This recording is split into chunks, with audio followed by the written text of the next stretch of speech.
Hello बच्चों, कैसे हैं आप लोग? उम्मीद है सब लोग बढ़िया होंगे। जल्दी से मुझे कमेंट बॉक्स में बताइए कि आप लोगों को मेरी आवाज आ रही है कि नहीं। गुड इवनिंग, नमस्कार सभी को। बहुत बहुत बढ़िया भाई। आई होप सभी को मेरी ध्वनि जो है वो आ रही है और सभी की जो उम्मीदें हैं कि सर क्या हमें फिजिकल केमिस्ट्री बिल्कुल बेसिक से पढ़ाई जाएगी और क्या हम नीट तक के लेवल के हर एक पर्सन कर पाएंगे। तो ये बिल्कुल सत्य वचन है मेरा, ठीक है। हर चीज आपको बिल्कुल बेसिक से सिखाई जाएगी और एंड तक लेके जाएगी और इवन ढेर सारे क्वेश्चन आप लोगों को कराए जाएंगे। बहुत बढ़िया भाई, बहुत बढ़िया। अब जरा एक चीज देखो भाई, सबसे पहले मैं टाइम बर्बाद नहीं करूंगा और आप लोगों को भी टाइम बर्बाद नहीं करने दूंगा, ठीक है। हम लोगों का हर दिन क्या मोटो होगा मैं आपको पहले ही बता रहा हूं। हर क्लास में कम से कम हम 2 या 3 टॉपिक कवर किया करेंगे। उन 2 या 3 टॉपिक में जब हम कवर कर लिया करेंगे तो कम से कम 15 से 20 क्वेश्चन मैं करवाऊंगा। 10 से 15 या 20 क्वेश्चन जो डिपेंड करता है, यानी 15 से 20 क्वेश्चन तो मैं कराऊंगा। एक डीपीपी आप लोगों को मिलेगी जिसमें लगभग 10 से 15 क्वेश्चन होंगे, वो भी आप लोग करेंगे। और आप खुद सोच कर देखो कि जब आप एक सब्जेक्ट के 25 से 30 क्वेश्चन एक दिन में करोगे, 3 सब्जेक्ट जब आप पढ़ोगे या 4 सब्जेक्ट जब आप पर डे पढ़ोगे, तो कितने सारे क्वेश्चन पर डे रहेंगे। ये जो जोश आप लोगों का मुझे अभी दिख रहा है कि भाई हम लोग नीट कर लेंगे, हिंदी मीडियम के लिए आपने इस बार बैच बहुत जल्दी लॉन्च कर दिया है, इससे क्या फायदा होगा। फायदा ये होने वाला है कि अगर तुम लोग स्टार्टिंग से ही एकदम से सीरियस रहे तो एंड में जाके आप लोगों के नंबर भी 650 700 के आसपास नंबर जो है बन जाएंगे, ठीक है।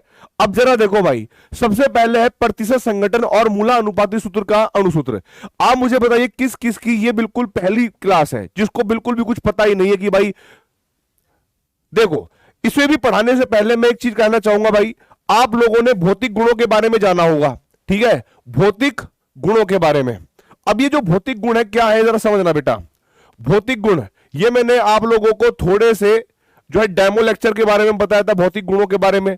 और यहां पर भी देखो भाई, भौतिक गुण बेसिकली हमारे पास 2 प्रकार के होते हैं भाई। एक तो वो वाले बेटा जी जिनको हम जोड़ सकते हैं और एक वो जिनको हम नहीं जोड़ सकते। उदाहरण के लिए अगर मैं आप लोगों को कहूं कि भाई मेरे पास एक गिलास है, उस गिलास में अगर मैंने 30 ml अमृत लिया, 30 ml अमृत लिया, 20 ml पानी लिया, तो जो बना बताओ उसका वॉल्यूम कितना होगा? बताइए भाई फटाफट, फुल स्पीड के साथ, बिल्कुल बेसिक से। अगर एक गिलास में 30 ml अमृत है और 20 ml पानी, तो टोटल बेटा कितना होगा?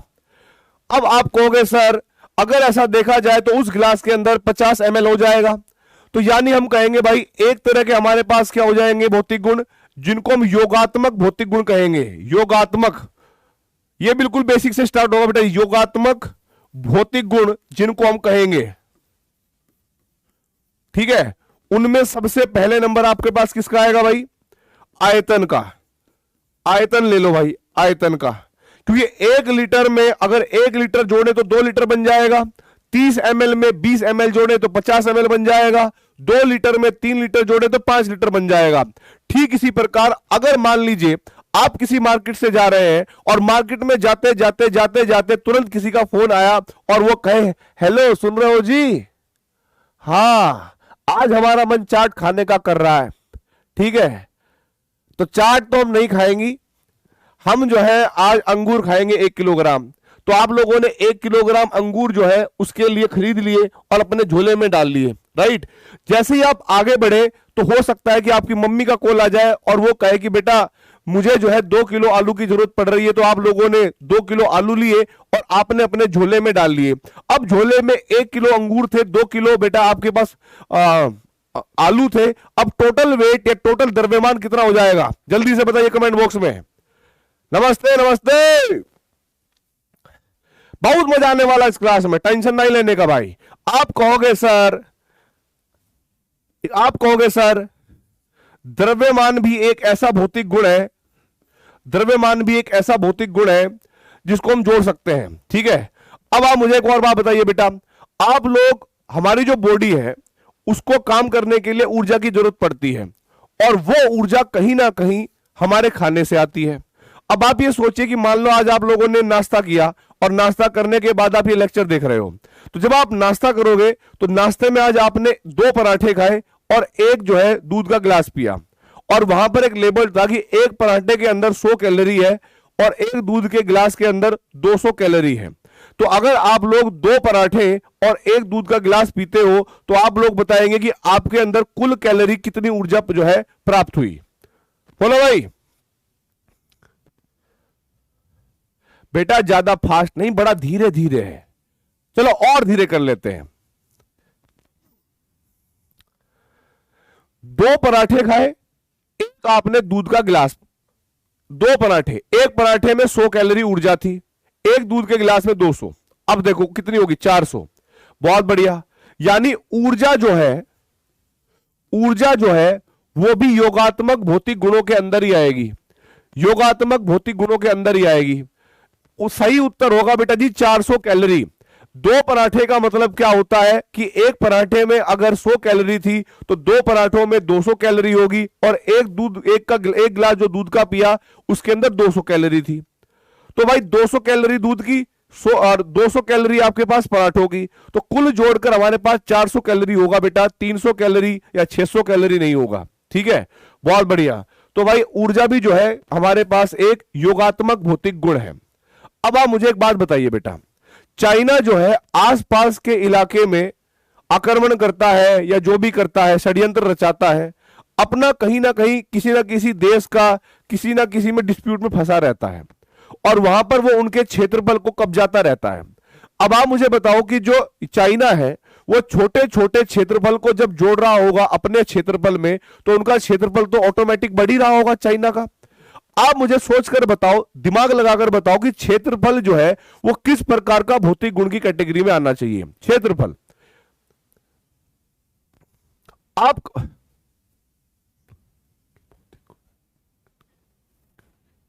बोलो भाई। बेटा some basic concept of chemistry ही चल रहा है, ये वही चल रहा है, बिल्कुल वहीं से। ये बिल्कुल स्टार्टिंग है, और उसकी स्टार्टिंग बिल्कुल ऐसे होती है कि मान लो आप लोगों को कुछ पता ही नहीं है, आप आज से पहले आपने 11वीं और 12वीं करी नहीं है, ये मान के चलो, आप स्टार्टिंग कर रहे हो बस। यस, एडिशनल, यानी जो क्षेत्रफल है वो भी हमें जो है इस वाली कैटेगरी में ही रखना पड़ेगा। आप मुझे बताइए, यदि मैं बल की बात करूं, फोर्स की बात करूं, और हम रस्सा कसी का गेम खेल रहे हैं, कुछ लोग उधर हैं कुछ लोग इधर हैं, अब मैं भी भाई अपने बल से खींच रहा हूंगा, उधर से मेरे पीछे एक और लड़का था वो भी बल लगा रहा था तो वो भी खींच रहा होगा। ठीक है, फिर पापा की परियां भी होंगी दो, वो भी ऐसे ऐसे करके खींचेंगी, तो थोड़ा बहुत बल उनका भी लगेगा, है कि नहीं। आप मुझे बताइए, अगर पूरे रस्से पे हम लोग नेट बल पूछे कि भाई एक साइड का बल कितना है, तो मेरा बल, एक और लड़के का बल, और फिर उनका बल, है ना। तो मुझे बताओ कि क्या हम सबका बल उस रस्सी पे लग रहा होगा?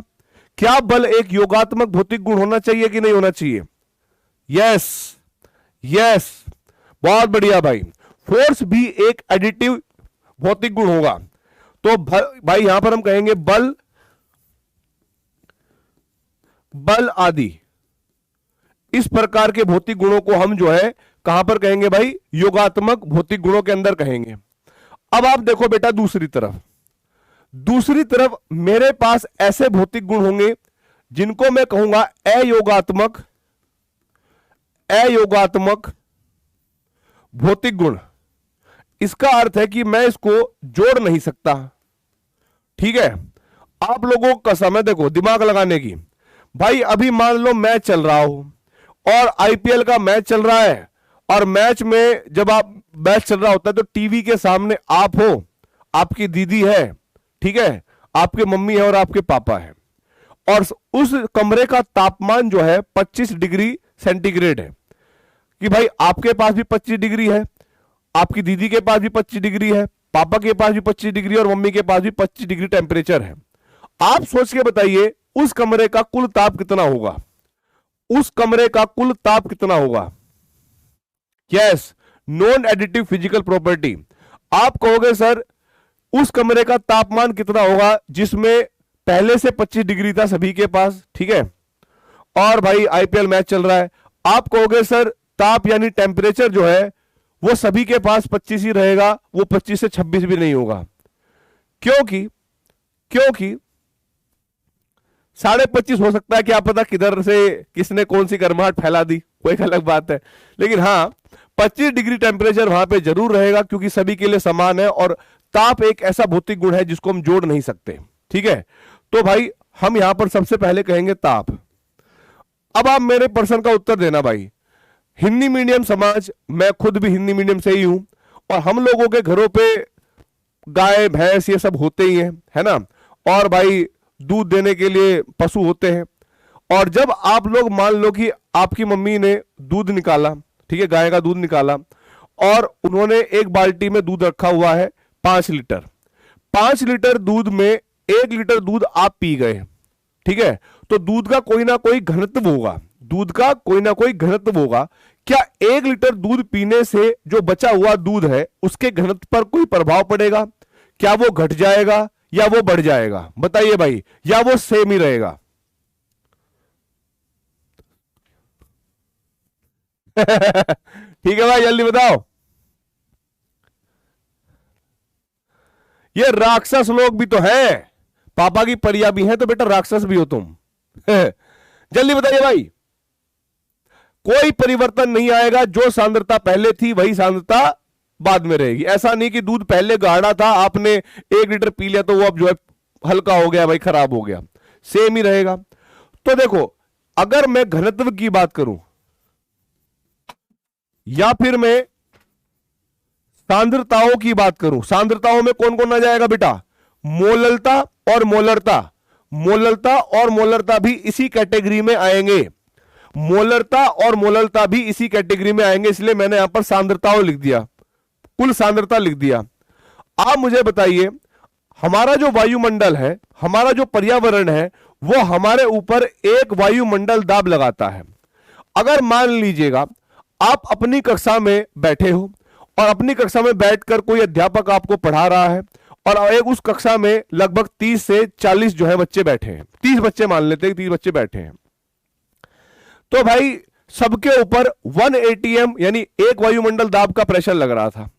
अब उसमें से कुछ बेचारी, मतलब महिला पक्ष की जो लड़कियां हैं, ठीक है, मतलब लड़कियां महिला पक्षी होती हैं, तो कुछ ऐसी होती है कि भाई चलो ठीक है, उनके ऊपर 1 ATM प्रेशर लग जाता है। कुछ बहुत बेचारी होती है कि नहीं सर मैं तो पतली हूं, मेरे ऊपर तो आधा ATM लगना चाहिए, तो गलत बात है कि नहीं?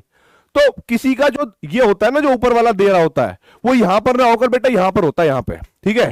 तो धीरे धीरे आप लोगों का भी अब जैसे ऊपर बढ़ेगा, समय बीतेगा, बैच चलेगा, तो धीरे धीरे जो दिमाग है ना, वो यहां पर मुझे सेट करना है, ताकि आप नीट की परीक्षा बढ़िया तरीके से दे के जाओ। तो हुआ क्या कि भाई, कहने का मतलब यह है कि जब आप 30 बच्चे बैठे हो, पर्यावरण आपके ऊपर एक वायुमंडल दाब का प्रेशर लगा रहा है, तो आप मुझे बताओ भाई, क्या आपके ऊपर, सबके ऊपर एक वायुमंडल दाब लगेगा, या किसी के ऊपर ऐसा हो सकता है कि वो अगर, हाँ भाई इसके ऊपर आधा ATM लगाओ और इसका साइज बड़ा है तो भाई 1.5 ATM लगाओ। आधे लड़के ऐसे भी होते हैं ना, जो पूरे एकदम बच्चे जो है तो, ठीक है, तो भाई उन पे ऐसा थोड़ा कि 2 ATM प्रेशर लगेगा, कोई भी चीज हो 1 ATM ही रहेगा। तो आप देखो भाई, जो हमारे पास दाब होगी वो ऐसा भौतिक गुण है जिसको हम जोड़ नहीं सकते, जिसको हम जोड़ नहीं सकते, और वो सबके लिए समान रहता है। तो भाई आदि करके आप लोगों ने सबसे पहले अपने नोट्स में ये बेसिक चीज लिखनी है कि जो हम चैप्टर पढ़ने वाले हैं, उस चैप्टर के मूल चीजें आपको पता है कि नहीं पता। हम सारे मोलरता पढ़ लेते हैं, मोलरता पढ़ लेते हैं, मोल पढ़ लेते हैं, ठीक है, स्टोकियोमेट्री पढ़ लेते हैं, सीमांत अभिकर्मक पढ़ लेते हैं, लेकिन उन सब का बेसिक ये चीज है कि क्या आपको बेसिक चीज पता है। अगर ये टॉपिक आपका क्लियर है तो क्या मैं आगे बढ़ सकता हूं? बिल्कुल सही जवाब है भाई, जनता का जवाब बिल्कुल सही है, सभी के ऊपर समान दाब रहेगा। बहुत बढ़िया भाई, बहुत बढ़िया। अब मुझे बताइए, क्या आप लोगों ने यहां तक नोट कर लिया भाई और बहनों? यस भाई, देखो हम मजे मजे में पढ़ाएंगे, आप लोगों को केमिस्ट्री बोरियत नहीं लगेगी, और ऐसा कोई टॉपिक नहीं धरती पे जो नीट के बच्चों से ना हो और नीट के पेपर में आ जाए, ये गारंटी खुली बात कहते हैं स्टार्टिंग से ही। अब देखो भाई आगे, अब सबसे पहले हम थोड़ा केमिस्ट्री के अंदर बात करते हैं। हालांकि थोड़ा सा पार्ट मैंने डेमो में भी दिया था, लेकिन उसके बाद का पार्ट सब नया पार्ट होगा आप लोगों के लिए, ठीक है। तो जरा देखो भाई, अगर मैं किसी परमाणु की बात करता हूं, सबसे बेसिक चीज आप लोगों को यह पता होगा कि परमाणु के केंद्र पर एक नाभिक होता है, और बाहर जो है कुछ कक्षाएं होती है जिनमें इलेक्ट्रॉन चक्कर काट रहे होते हैं। आप लोग ये बताइए, जो नाभिक है उसके अंदर प्रोटॉन तथा न्यूट्रॉन रहते हैं और इनका हमारे पास इलेक्ट्रॉन रहते हैं बाहर कक्षाओं के अंदर। अब हम जब द्रव्यमान की बात करते हैं, मैंने कहा कि भाई हमें परमाणु द्रव्यमान की बात करनी है, परमाणु द्रव्यमान की बात करनी है, या इसको हम द्रव्यमान संख्या भी कहते हैं कभी कभी, है ना। तो भाई द्रव्यमान हमारे पास क्या है, योगात्मक भौतिक गुण। और कक्षा 9वीं और 10वीं में हम लोग एक सूत्र पढ़ते हैं और वो सूत्र होता है ए बराबर प्रोटॉन का नंबर और न्यूट्रॉन का नंबर, है कि नहीं। इसमें इलेक्ट्रॉन का द्रव्यमान जो है हम लिखते ही नहीं है, हम इसमें इलेक्ट्रॉन का लिखते ही नहीं है। कारण क्या है कि भाई हमें पता है कि एक प्रोटॉन का, ठीक है भाई, हम कहेंगे एक प्रोटॉन का द्रव्यमान हमारे पास होता है 1.67 गुणा 10 की घात माइनस के 27 किलोग्राम। और भाई एक न्यूट्रॉन का द्रव्यमान बराबर होता है 1.67 गुणा 10 की घात माइनस के 27 किलोग्राम। परंतु एक इलेक्ट्रॉन का जो द्रव्यमान होगा मेरे बच्चों, एक इलेक्ट्रॉन का जो द्रव्यमान होगा वो होगा 9.1 गुणा 10 की घात माइनस के 31 किलोग्राम। हम लोगों का गणित इतना भी खत्म नहीं होता कि हमें यह नहीं पता कि जोड़ते कैसे हैं, ठीक है। हमें यह भी नहीं पता कि भाई जोड़ते कैसे हैं। अब हुआ क्या कि अगर मैं इसमें इसका द्रव्यमान जोड़ूं तो मुझे इनकी 10 की घात जो है वो समान लानी पड़ेगी। और मैं जब यहां पर 10 की घात समान लेके आऊंगा तो 0.0091 गुणा 10 की घात माइनस के 27 किलोग्राम। अब देखो, जब इन दोनों द्रव्यमान को आप जोड़ोगे तो आपका पास जो अंक आएगा वो आएगा 3.34 गुणा 10 की घात माइनस के 27 किलोग्राम। लेकिन जब इलेक्ट्रॉन का द्रव्यमान उसमें जोड़ोगे तो इलेक्ट्रॉन का द्रव्यमान न्यूट्रॉन या प्रोटॉन के द्रव्यमान की तुलना में अत्यधिक कम होता है, इसीलिए उसको हम शून्य मानकर या नगण्य मानकर छोड़ देते हैं। और यही कारण है कि हम A बराबर P प्लस L लिखते हैं। अब आप मुझे एक बात बताओ भाई, अगर मान लो मेरे पास एक नाभिक है, ठीक है, मेरे पास एक नाभिक है और उस नाभिक में हमारे पास 11 तो प्रोटॉन है और 12 न्यूट्रॉन है। तो मुझे बताओ भाई यहां पर इसका एटॉमिक मास कितना होगा, द्रव्यमान संख्या कितनी होगी, बोलो भाई, बोलो कितना होना चाहिए इसका बेटा जी, परमाणु संख्या, द्रव्यमान संख्या। कुछ बच्चे कह रहे हैं कि सर 11 बजे पर क्लास क्यों नहीं चल रही। भाई चल रही है, आधे बच्चों ने 23 आंसर दिया, इवन सारे बच्चों ने 23 आंसर दिया, ठीक है। आपको लग रहा होगा सर ये तो 9वीं क्लास में पढ़ा था हमने और इसका तो आंसर देने में कोई बड़ी बात है ही नहीं, 23 तो हो ही जाएगा। आप समझने की कोशिश करिएगा मेरे बच्चों कि 23 तो हम पढ़ रहे हैं, लेकिन अगर मैं द्रव्यमान ग्राम में या किलोग्राम में लिखना चाहूं, ठीक है, हालांकि सारी चीजें आप लोगों ने पहले भी पढ़ रखी होती है लेकिन इतनी बारीकी से कोई ध्यान नहीं देता। 23 भाई 23 क्या मुझे बताओ, किलोग्राम, मिलीग्राम, किलोग्राम, मिलीग्राम, ग्राम, सेंटीग्राम को क्या है, 23 क्या है। अब कहोगे सर पता नहीं। देखो अगर मैं इसकी बात करूं तो मैं कहूंगा भाई कुल द्रव्यमान संख्या, कहूंगा कि 11 प्रोटॉन का द्रव्यमान प्लस 12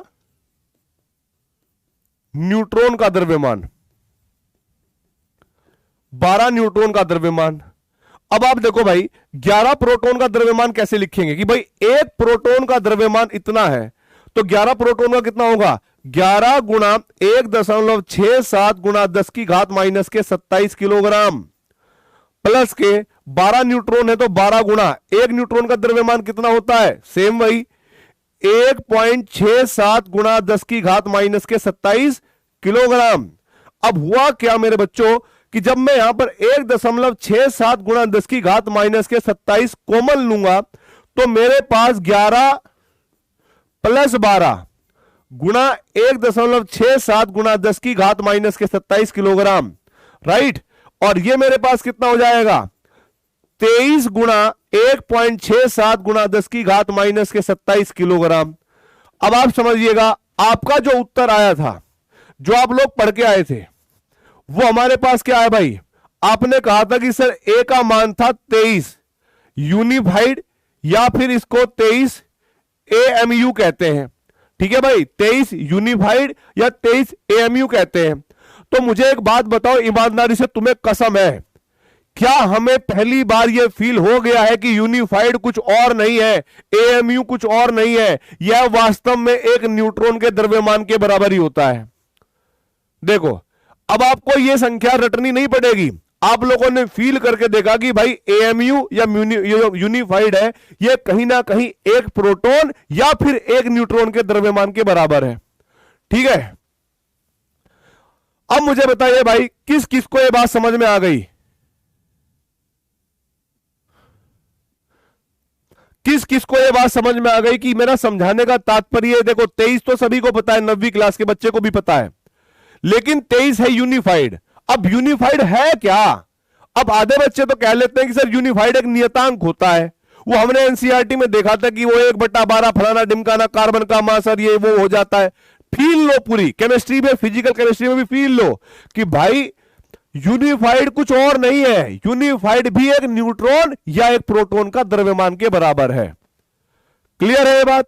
अगर ये नोट कर लिया हो तो क्या मैं आगे बढ़ सकता हूं भाई, अगर ये नोट कर लिया हो तो क्या मैं आगे बढ़ सकता हूं भाई, बताइए। आप कहोगे हां जी सर बढ़ जाओ, कोई दिक्कत वाली बात नहीं है, समझ में आ गया बेटा, हिंदी में ही तो बोल रहे हैं, द्रव्यमान।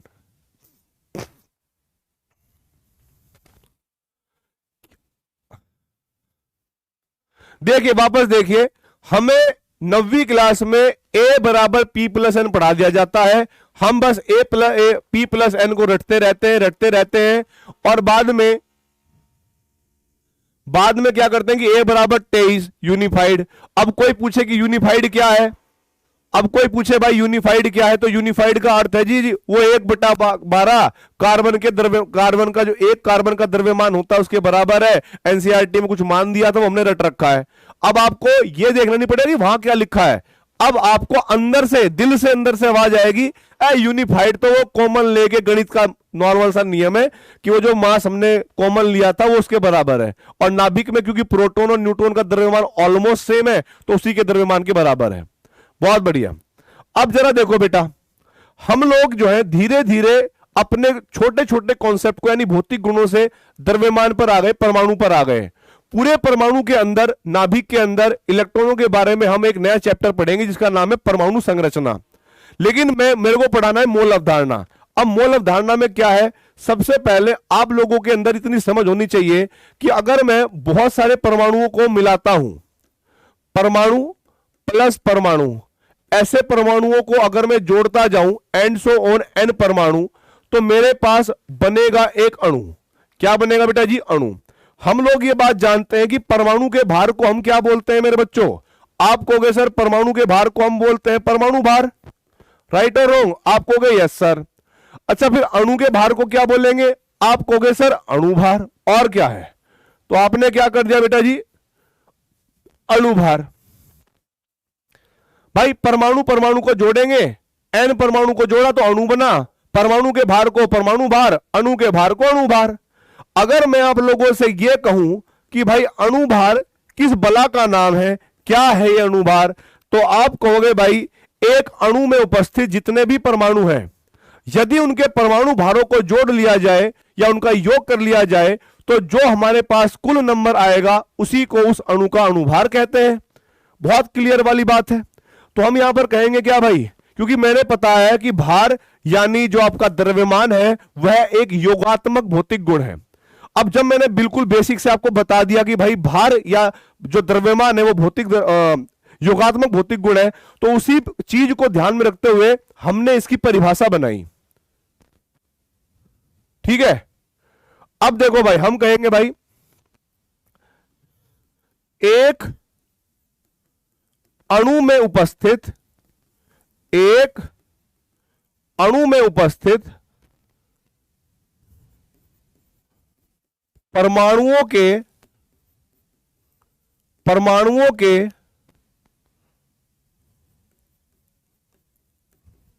परमाणु भार का योग, परमाणु भार का योग अणुभार कहलाता है। अणुभार कहलाता है। अब बताइए भाई, किस किस को यह बात समझ में आ गई भाई?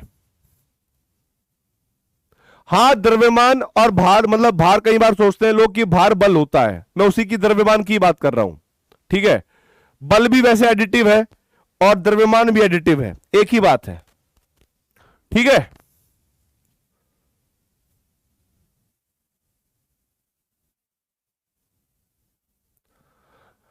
हाँ भाई, कुछ बच्चे ऐसा सोच रहे हैं।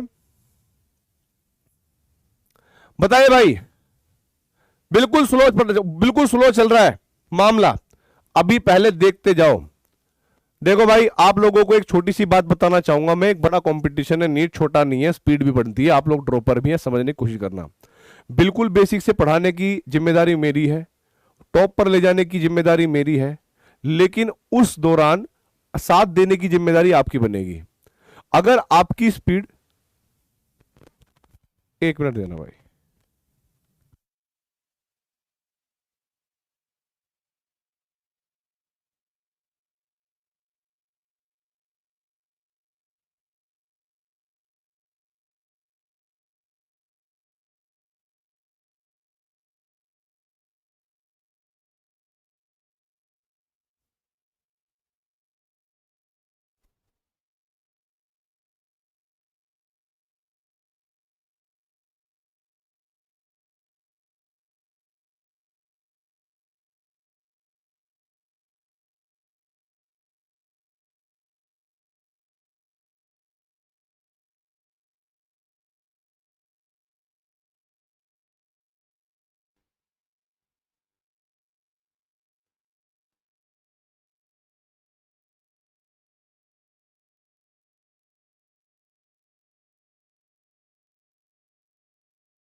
Hello hello hello hello hello hello, I am very sorry, I am very sorry.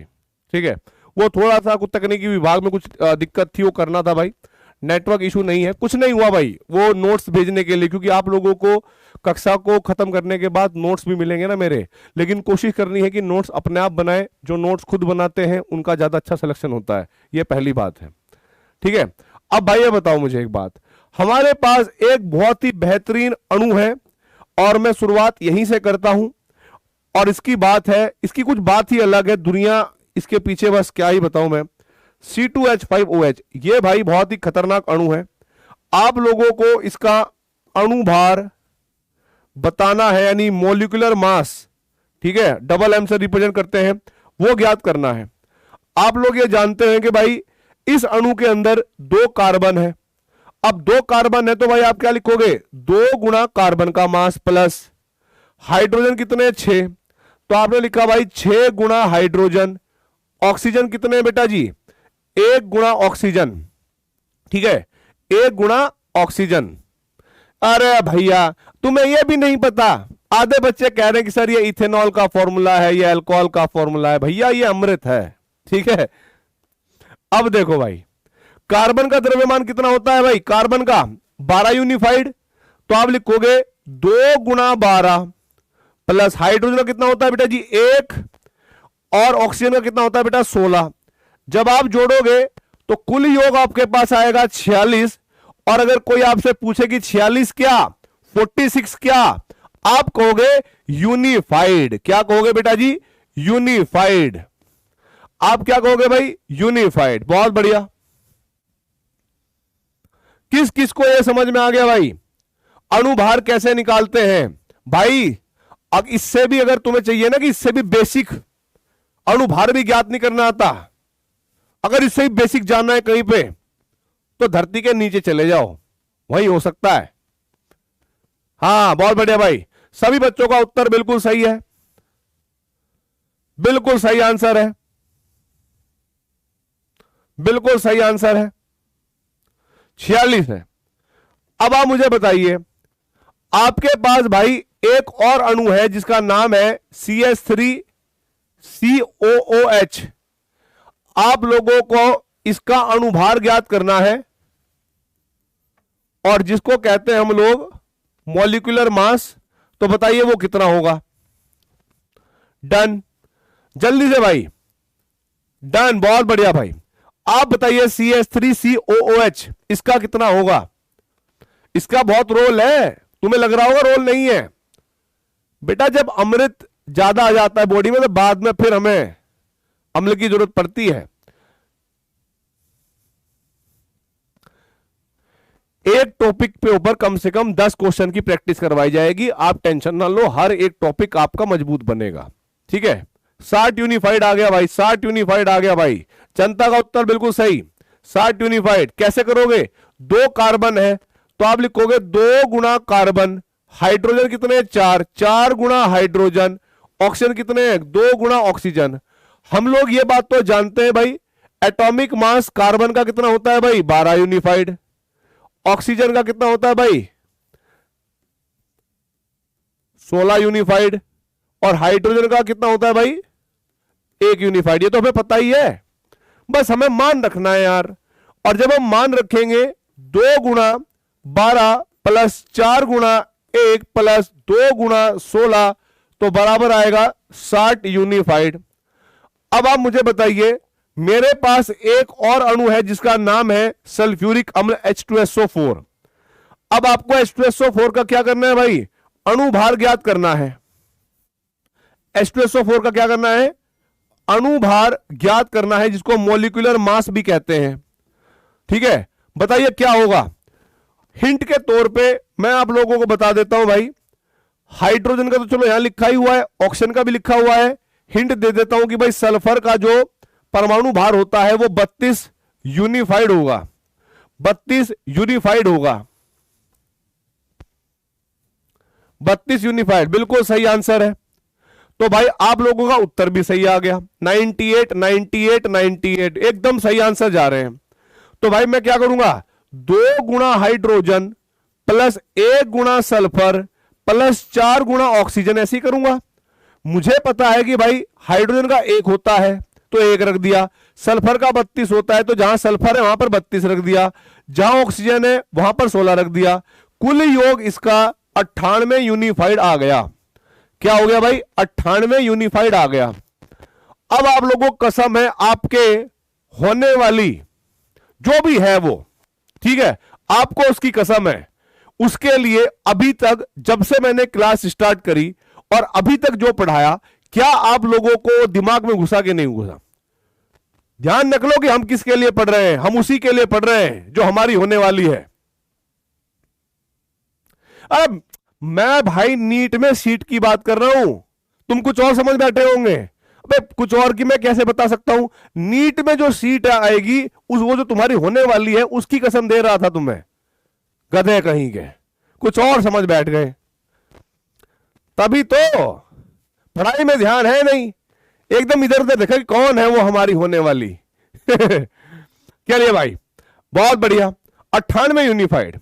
अब आप लोग ईमानदारी से बताइए, 12वीं का रिजल्ट अगर आ गया हो आप लोगों का, 12वीं का रिजल्ट अगर आ गया हो, आप लोगों के प्रतिशत कितने आए, कितने परसेंटेज नंबर आए, ठीक है, कितने परसेंटेज नंबर आए ये बताओ मुझे। बहुत बढ़िया भाई, चैट में लिख दो ऐसे ही बेशर्मों की तरह। इस क्लास में सिलेक्शन उसी बच्चे का होगा जो बिल्कुल बेशर्म होगा, सीधी बात है। ईगो बिल्कुल नहीं रखनी, ये बिल्कुल नहीं सोचना सब कुछ आता है, ये सोचना है कि धीरे धीरे शुरुआत कर रहे हैं, अभी तो सफर की स्टार्टिंग है, आगे देखो होता है क्या। किसी के 80, किसी के 71, किसी के 60, किसी के 65, किसी के 90, किसी के 49। बहुत बढ़िया, हाँ बहुत बढ़िया, परसेंटेज हमने लिख दी। अब आप मुझे बताइए परसेंटेज निकालने का सूत्र क्या है भाई। आपके कितने मार्क्स आए बटे में कुल मार्क्स गुणा 100, बस उसी तरीके से प्रतिशत संगठन है। प्रतिशत संगठन सेम वही है जिस तरह से आपने अपने परसेंटेज निकाले थे जब आपके नंबर आए थे 12th में, उसके बाद। अब हुआ क्या कि भाई वापस से मैं चलता हूं अपने फेवरेट मॉलिक्यूल अमृत की तरफ, C2H5OH की तरफ, ठीक है, C2H5OH की तरफ भाई। और मुझे इसका अगर प्रतिशत संगठन मैं आपको पहले ही बता दूं, नया टॉपिक जो हम पढ़ने वाले हैं बेसिकली वो है प्रतिशत संघटन। मेरी हिंदी लिखने में खराब है भाई, लेकिन समझाने में दिक्कत नहीं आएगी। प्रतिशत संघटन, जिसको अंग्रेजी में हम लोग परसेंटेज कॉम्पोजिशन कहते हैं, और जिसका अर्थ कहीं ना कहीं भार बटे भार प्रतिशत होता है। ठीक है, भार बटे भार प्रतिशत होता है। अगर मेरे पास अमृत है और मुझे इसके परसेंटेज निकालने हैं, तो मैं कहूंगा भाई इस अमृत के अंदर कार्बन का प्रतिशत निकालो। तो कार्बन का प्रतिशत कैसे निकालोगे कि भाई पूरे अणु में से कार्बन का भार कितना है पहले ही देखो। अगर मुझे पूरे अणु का भार चाहिए तो मुझे यह बात क्लियर रखनी पड़ेगी अपने दिमाग में। प्लीज चैट बंद कर दीजिए, प्लीज, इट्स अ रिक्वेस्ट। अब आपको चैट नहीं करनी है मेरे बच्चों, आपको मोबाइल पे ध्यान नहीं देना है। जब मैं आपको आंसर करने से पूछूं तब आपको करने हैं, बार बार आपको हर टाइम नहीं समझना, आपको कॉन्सेप्ट पे ध्यान देना है। ठीक है, बिल्कुल सरल सरल। और यहीं से आप लोगों की 11वीं स्टार्ट होगी, या भाई यकीन का बैच स्टार्ट होगा। इससे पहले तो 9th क्लास स्टार्ट हो रही थी। अणुभार निकालना ये सब 9वीं में सिखाया जाता है। ठीक है, 11वीं कक्षा यहां से स्टार्ट होगी, इस वाली स्लाइड से स्टार्ट होगी। ठीक है, अब आपको चैट नहीं करनी है, मेरी बात समझनी है, और जब मैं पूछूंगा तब आंसर देना है कि ओके या नहीं। अब देखो भाई, हमें पता है कि अगर मेरे पास किसी भी प्रकार से कोई अणु दे रखा है, अणु का सूत्र, अणु का फोटो दे रखा है, तो इसको बोलते हैं हम लोग अणु सूत्र। अगर हमें देखने पे पता लग रहा है कि भाई किसी अणु के अंदर कितने कार्बन है, कितने हाइड्रोजन है, कितने ऑक्सीजन है, तो ये हमारे पास है अणु सूत्र। अब अणु सूत्र से हम क्या ज्ञात कर सकते हैं? एक तो अणुभार, जो कि हमने ज्ञात करके देख लिया। दूसरा है प्रतिशत संघटन, और प्रतिशत संघटन बिना अणुभार के आप निकाल नहीं सकते। अगर मैं इसके अणुभार की बात करूं भाई, इसी के अणुभार की बात करूं, तो इसका अणुभार मैंने ज्ञात करवाया था, वो आया था 46 यूनिफाइड, राइट। और हमें कार्बन का प्रतिशत निकालना है, तो भाई कार्बन का भार कितना होगा इसके अंदर? 2 कार्बन है, तो आप ऐसे लिखोगे कि भाई 2 गुणा कार्बन, कार्बन का भार तो हो गया ये, 2 गुणा कार्बन का भार बटे कुल भार क्या होगा? कुल भार इसके अणुभार के बराबर होगा यार। और वो क्या होगा? मैं लिख दूंगा भाई अणुभार, मैं लिख दूंगा भाई अणुभार गुणा में 100।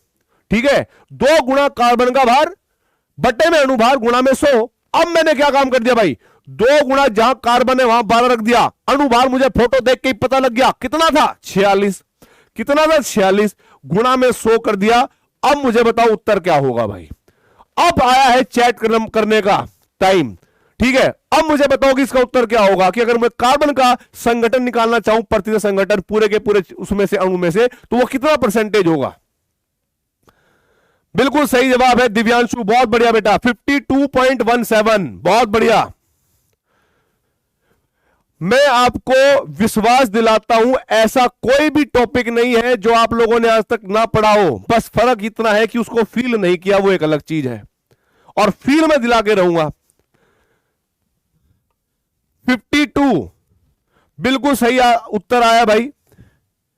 52.17 प्रतिशत कार्बन है इसके अंदर। 52.17 और एक और बात ध्यान रखनी है, आधे बच्चों को दूसरों का उत्तर देख के उत्तर नहीं देना है। जो आपके पेन आपसे निकलवाने के लिए कह रहा है, आप पहले निकाल लेंगे, सॉल्व करेंगे, कोई दिक्कत नहीं है। स्पीड के साथ करो, स्लो करो, कोई दिक्कत नहीं है। 52.17 बिल्कुल सही आंसर है बेटा। सभी गधों का आंसर 52.17 आया है, और गधैयाओं का भी आंसर 52.17 आया है। बिल्कुल बढ़िया भाई। अब मैंने कहा कि अगर मुझे हाइड्रोजन का प्रतिशत निकालना है, तो इस अणु के अंदर कितने हाइड्रोजन है? कुल 6, 5 और 1 6। तो मैं लिखूंगा 6 गुणा हाइड्रोजन बटे अणुभार, जो कि मुझे इसका पता है पूरा 46 होता है, और प्रतिशत निकालने के लिए हम 100 से मल्टीप्लाई करते हैं। तो भाई मैं लिखूंगा 6 गुणा 1, क्योंकि हाइड्रोजन का 1 होता है, अणुभार बदलेगा नहीं, वो तो सेम रहेगा, 46 गुणा में 100। ये कितना होगा भाई? कितना होगा? ऑक्सीजन का कितना होगा, सॉरी हाइड्रोजन का कितना होगा बेटा? हाइड्रोजन का कितना होगा? बहुत बढ़िया भाई, बहुत बढ़िया। 13.04% आया है बहुत सारे बच्चों का। 13.04% एकदम करेक्ट है। 13.04% एकदम करेक्ट है, बिल्कुल सही। यहां तक आप लोगों ने कोई गड़बड़ नहीं करी।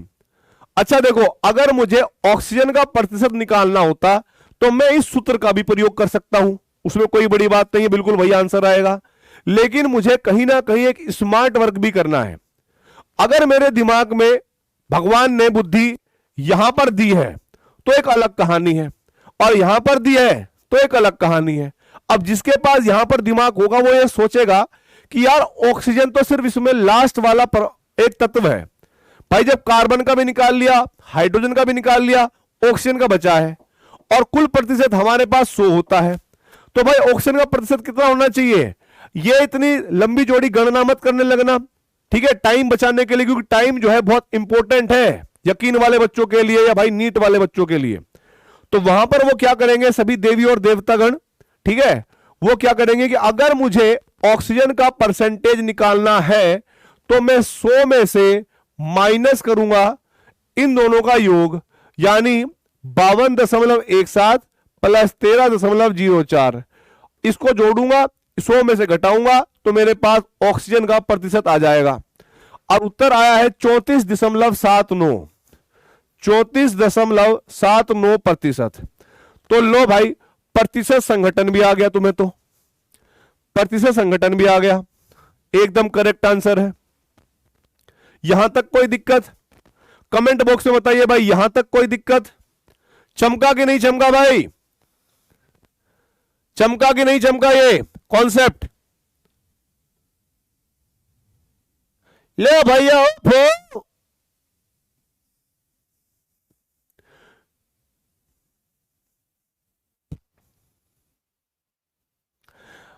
आधे बच्चे सोच रहे हैं, एक बच्चे का मैसेज आया कि आप लोग इतना फास्ट परसेंटेज कैसे निकाल रहे हो?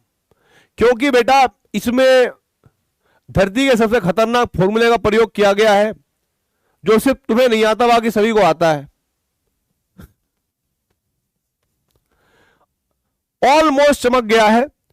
एक दो बच्चे को नहीं चमका, उसको चमकाते हैं, एक दो बच्चे को नहीं चमका, उसको चमकाते हैं, लेकिन जब तक कोई टॉपिक क्लियर नहीं होगा तब तक हम आगे बढ़ेंगे नहीं, ये टेंशन आप लीजिएगा नहीं, ठीक है।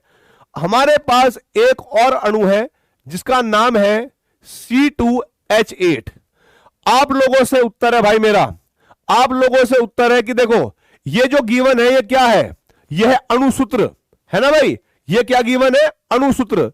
तो इसको देखकर सबसे पहला काम करना है कि हमें निकालना है अणुभार, हमें निकालना है देवताओं अणुभार। तो भाई कमेंट बॉक्स में बताइए इसका अणुभार कितना होगा, इसका अणुभार कितना होगा? C2H8 हो गया, तो C2H4 था बेटा, ये C2H4, इसका अणुभार कितना होगा? ओफो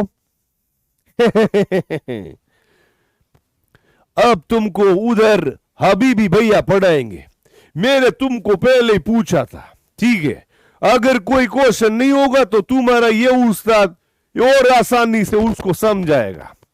तो मेरे को जल्दी से कमेंट बॉक्स में बताइए C2H4 का जो अणुभार है, जिसको आप मॉलिक्यूलर मास भी कहती, वो कितना होती?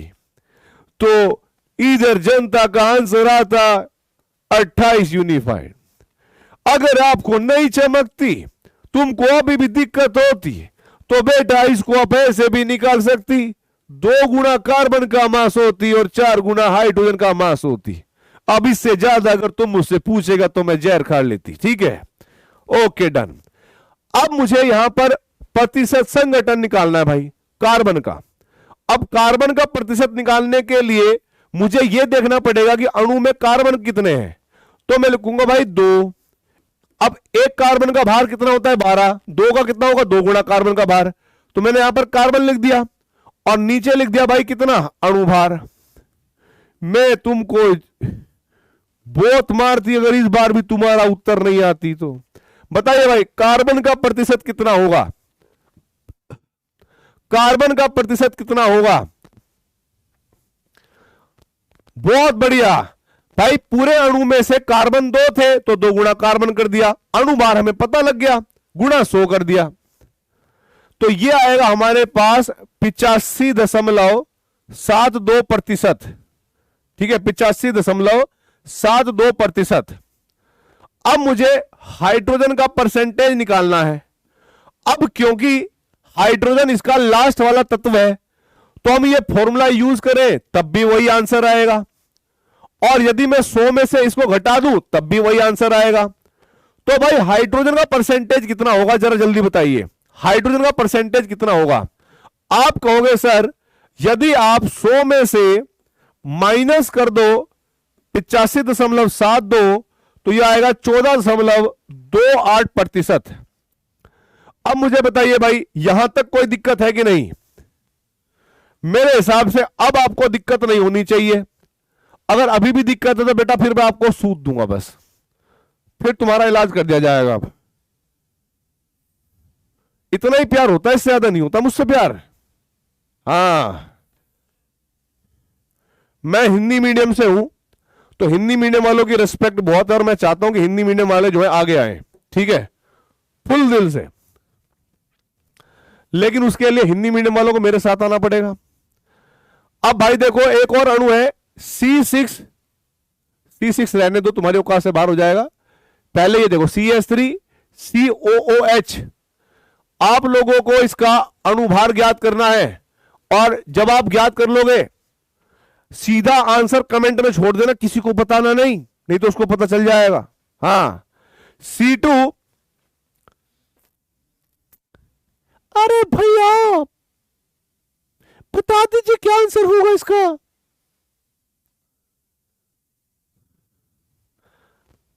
अणुभार कितना होगा भाई? अणुभार, ओहो ये इतना छोटा आंसर होती, 2 कार्बन, 2 इंटू में कार्बन, 4 इंटू में हाइड्रोजन प्लस, ओहो ऐसे करना होती, 12 प्लस 1 और ऑक्सीजन का 16 होती। 60 यूनिफाइड या 60 AMU बिल्कुल करेक्ट आंसर है भाई, एकदम करेक्ट आंसर हो गया भाई। यहां तक तो कोई दिक्कत नहीं है, यहां तक तो कोई दिक्कत नहीं है भाई। वाह भाई, वाह भाई, वाह भाई। अब मेरे को एक बात बताइए भाई, ये कार्बन का परसेंटेज कैसे निकालती तुम लोग इधर? कि सर कार्बन का परसेंटेज, कार्बन का 2 कार्बन है इसके अंदर, तो मैं 2 इंटू में कार्बन ऐसे कर दूंगा सर। अणुभार जो कुल है, कुल भार अणु का, उसको हम क्या कहेंगे? वो नीचे भाग कर देंगे सर, जैसे हम परसेंटेज निकालना जानते हैं जन्मों जन्मों से। तो यहां पर लिखोगे आप 2 गुणा 12 बटे 60 गुणा 100। अरे दुनिया में बेटा सबका कटता है, आपका भी कटा है, 0 का भी कटेगा, और 0 से 0 कट जाएगा, है कि नहीं? यस। अब 6 कम 6, 6 दूनी 12, 2 दूनी 4, और बेटा जी हो गया 40%। कार्बन का परसेंटेज आ गया है 40%, बिल्कुल सही जवाब। अगर मैं आप लोगों से कहूं कि भाई हाइड्रोजन का प्रतिशत कितना होगा, हाइड्रोजन का प्रतिशत कितना होगा, तो आप कहोगे भाई 4 हाइड्रोजन है तो 4 गुणा हाइड्रोजन बटे अणुभार क्या कर दोगे? नीचे कर दोगे भाई, और गुणा में 100। क्या कर दिया भाई? और गुणा में 100। तो भाई बताइए, भारी जनता की बात कर रहे हो, हमको पता है कि इधर हाइड्रोजन का 1 हो जाएगा, और क्योंकि अणुभार हमने 60 निकाला है तो ये हमारे पास हो जाएगा। तो बेटा 4.40, 40 को 6 से भाग करेंगे, और बेटा 36 यानी ये आएगा 6.66%, 6.66%। ठीक है, अब आप बताएंगे ऑक्सीजन का प्रतिशत क्या होगा, क्योंकि ऑक्सीजन इसका अंतिम, ऑक्सीजन इसका क्या हो जाएगा? अंतिम तत्व है। तो चाहे तो फॉर्मूला से निकाल लो, और चाहे 100 में से घटा के निकाल लो।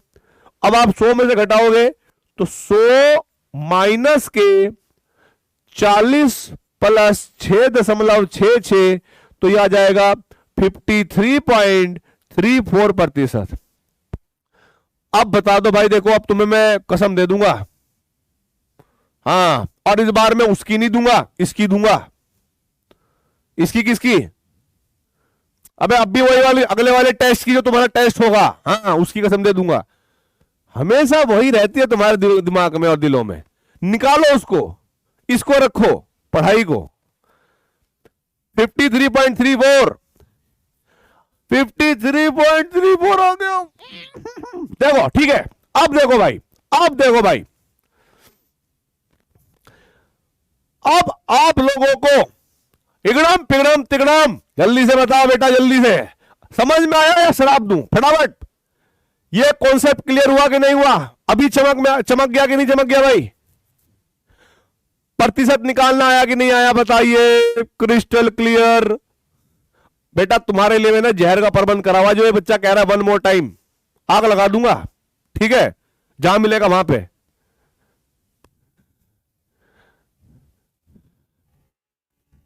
ठीक है भाई, ठीक है, ठीक है, ठीक है, क्लियर है, क्लियर है, क्लियर है, क्लियर है।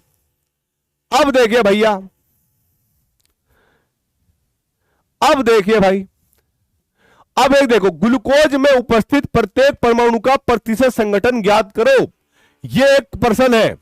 अब ग्लूकोज का सूत्र होता है C6H12O6। ये ग्लूकोज है, इसमें हर एक तत्व का आपको प्रतिशत संगठन निकालना है। कैसे निकालना है मैं आपको करवाऊंगा नहीं, कैसे निकालना है ये मैंने आपको बताया था। आप लोग बताएंगे कि इस वाले क्वेश्चन को मुझे कराना चाहिए या होमवर्क देना चाहिए, क्योंकि एक जैसे टॉपिक पूरी शानदार तक पढ़े रहेंगे तो बेटा परेशान हो जाएंगे, है कि नहीं? होमवर्क के लिए एक्सेप्ट करोगे कि नहीं करोगे भाई? ग्लूकोज का सूत्र ये होता, उसमें कार्बन का परसेंटेज निकालनी होती, ऑक्सीजन का निकालना होती और हाइड्रोजन का। उतना आसान है कि सबसे पहले मैंने यही टॉपिक कराया। तो भाई इसको हम जो है होमवर्क लिख देते हैं, होमवर्क, ठीक है भाई। अब है हमारे पास रिवर्स पर्सन, ठीक है भाई, इनको हम क्या कहेंगे भाई? रिवर्स क्वेश्चन, ठीक है भाई, या इसको कहेंगे हम विपरीत पर्सन। पूछा जाएगा वो क्या है, देखो आप लोग पूरा दिमाग लगाना। यदि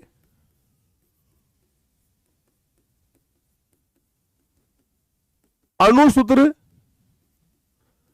दिया है, यदि अणुसूत्र दिया है तो उससे हम दो चीजें निकाल सकते हैं, पहली चीज और दूसरी चीज।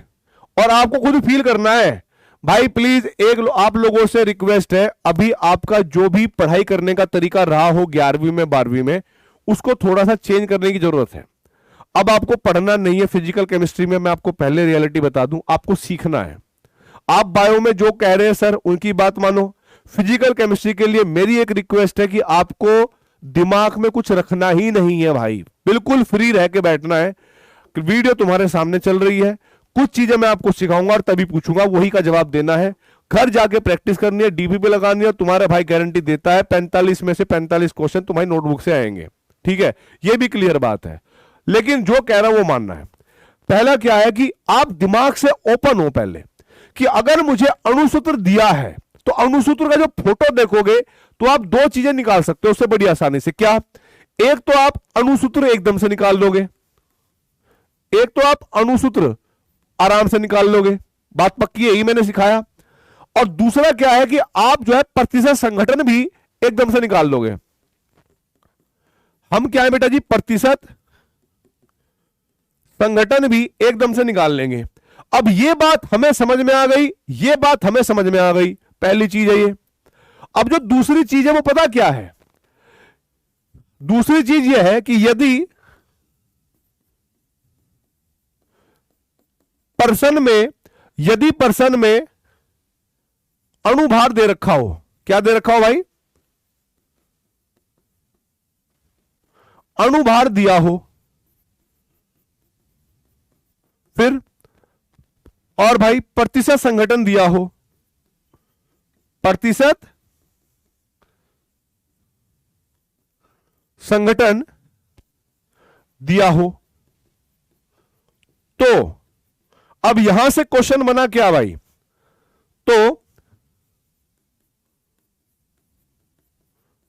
अणुसूत्र या मूलानुपाती सूत्र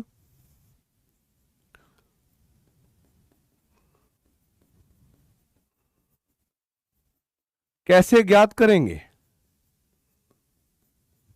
भाई ये जल्दी से अपनी नोटबुक में लिखिए, भाई ये जल्दी से अपनी नोटबुक में लिखिए। टास्क, ये दिमाग में सोचने की समझ है कि यार ये तो बात समझ में आ गई, अणुसूत्र दे रखा है तो हम उसका अणुसूत्र निकाल सकते हैं, हम परसेंटेज कॉम्पोजिशन भी निकाल सकते हैं, नहीं प्रतिशत संगठन भी निकाल सकते हैं। पर अगर उल्टा दे दे तो हम कैसे करेंगे। अब ये जल्दी से आप नोट करिए फटाफट, ये नोट करिए, फिर मैं बताऊंगा कि कैसे करना है। टास्क हमारा ये है, हम लोगों को पेपर एनटीए वालों की सोच से भिड़ना है कि वो क्या कर सकते हैं, केमिस्ट्री क्या कर सकती है हमारे दिमाग के साथ।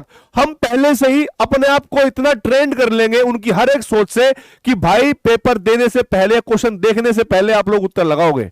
ठीक है, ये नोट कर लिया तो मैं आगे बढ़ जाऊं भाई, ये नोट कर लिया तो मैं आगे बढ़ जाऊं बेटा।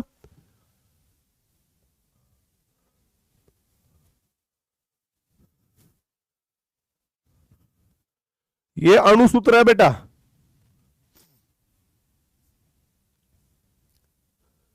क्लियर है। हम लोगों की सोच ये है अब कि हमें यहां कैसे जाना है, हमें यहां कैसे जाना है, बिल्कुल बढ़िया। अब देखो भाई ये हमने नोट कर लिया इतना, ठीक है, यहां तक कोई दिक्कत वाली बात है ही नहीं।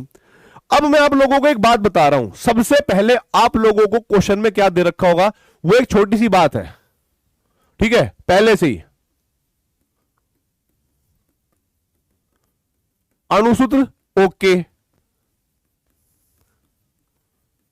प्रतिशत संगठन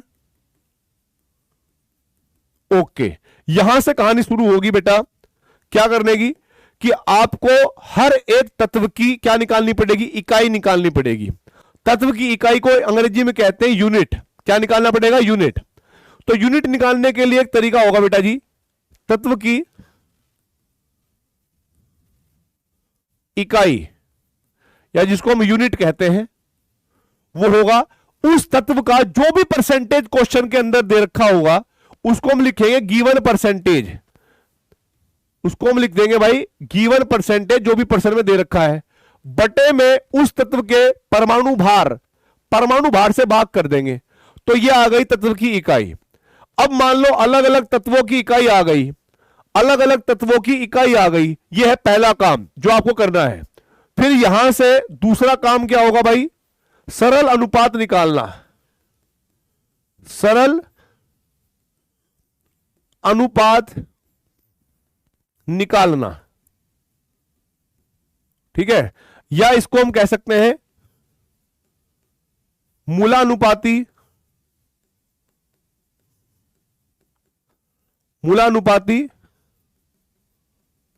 सूत्र ज्ञात करना। बिल्कुल सरल सरल भाषा में समझाऊंगा, बस आपको पहले नोट करना है। जब आप सरल अनुपात लिखा लोगे तो पता क्या होगा, जितनी भी यूनिट आएगी, जैसे मान लो यूनिट आई किसी तत्व x की, उसको अनुपात में रखेंगे यूनिट ऑफ तत्व y के, अगर तीसरा हुआ तो उसको भी अनुपात में रख देंगे। अब सरल अनुपात का तरीका क्या है कि जो भी इन दोनों नंबर में सबसे छोटा नंबर होगा, उस नंबर से आप दोनों साइड भाग कर दोगे तो एक सिंपल रेशियो आ जाएगा। ठीक है, यह फॉर्मेट करने के बाद आप लोगों ने मूलानुपाती सूत्र जो है वो ज्ञात कर लेना है। ठीक है, मूलानुपाती सूत्र आ जाएगा। ठीक है, उसके बाद तीसरा नंबर हमारे पास होगा क्या बेटा, तीसरा नंबर हमारे पास होगा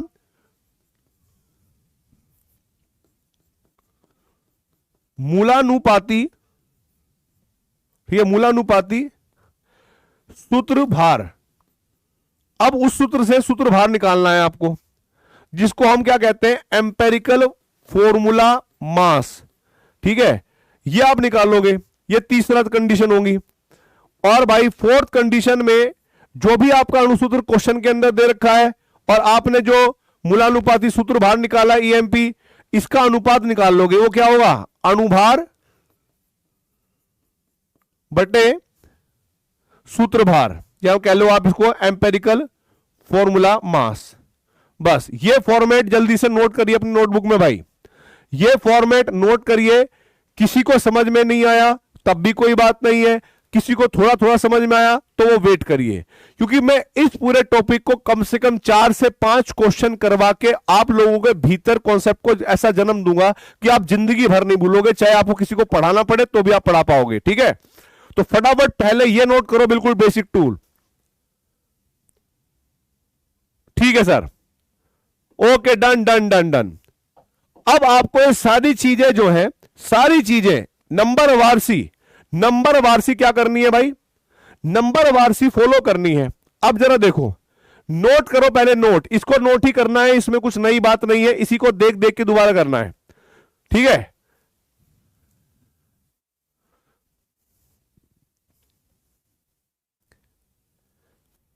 बस पहले नोट करो, नोट, फिर सारी बातें बताऊंगा भाई। ये पेज कम से कम 5 बार रिवाइज होगा, अभी 5 बार, भरोसा रखो 5 बार रिवाइज होगा। पहले नोट करो, जितना कहा है उतनी बात माननी है, नोट करो पहले, गधे कहीं गए। Love you too, love you too. जब ये नोट कर लोगे तो जल्दी से मुझे ओके बता दो, या डन, डन लिख देना, DONE। अगर हिंदी मीडियम से हो, डन नहीं आता तो भाई लिख देना DONE, डन। हां करवाया है, बिल्कुल करवाया है बेटा, उसी को तो आगे बढ़ाना है जो मैंने डेमो लेक्चर में थोड़ा सा दिया था, वो तो बहुत थोड़ा सा था, अब धीरे धीरे उसी को आगे बढ़ाना है, मॉल कॉन्सेप्ट को। ठीक है, नोटेड, बहुत बढ़िया। अब देखिए भाई, आप लोगों के पास एक पर्सन है, ठीक है भाई, एक क्वेश्चन है, उस क्वेश्चन में क्या दिया गया ध्यान से रखना है भाई। कार्बन का जो प्रतिशत है वो दे रखा है कितना, 85.72%। हाइड्रोजन का जो प्रतिशत दे रखा है 14.28%। और जो अणुसूत्र है, या सॉरी जो अणुभार है, वो हमारे पास क्या है, 28 यूनिफाइड है।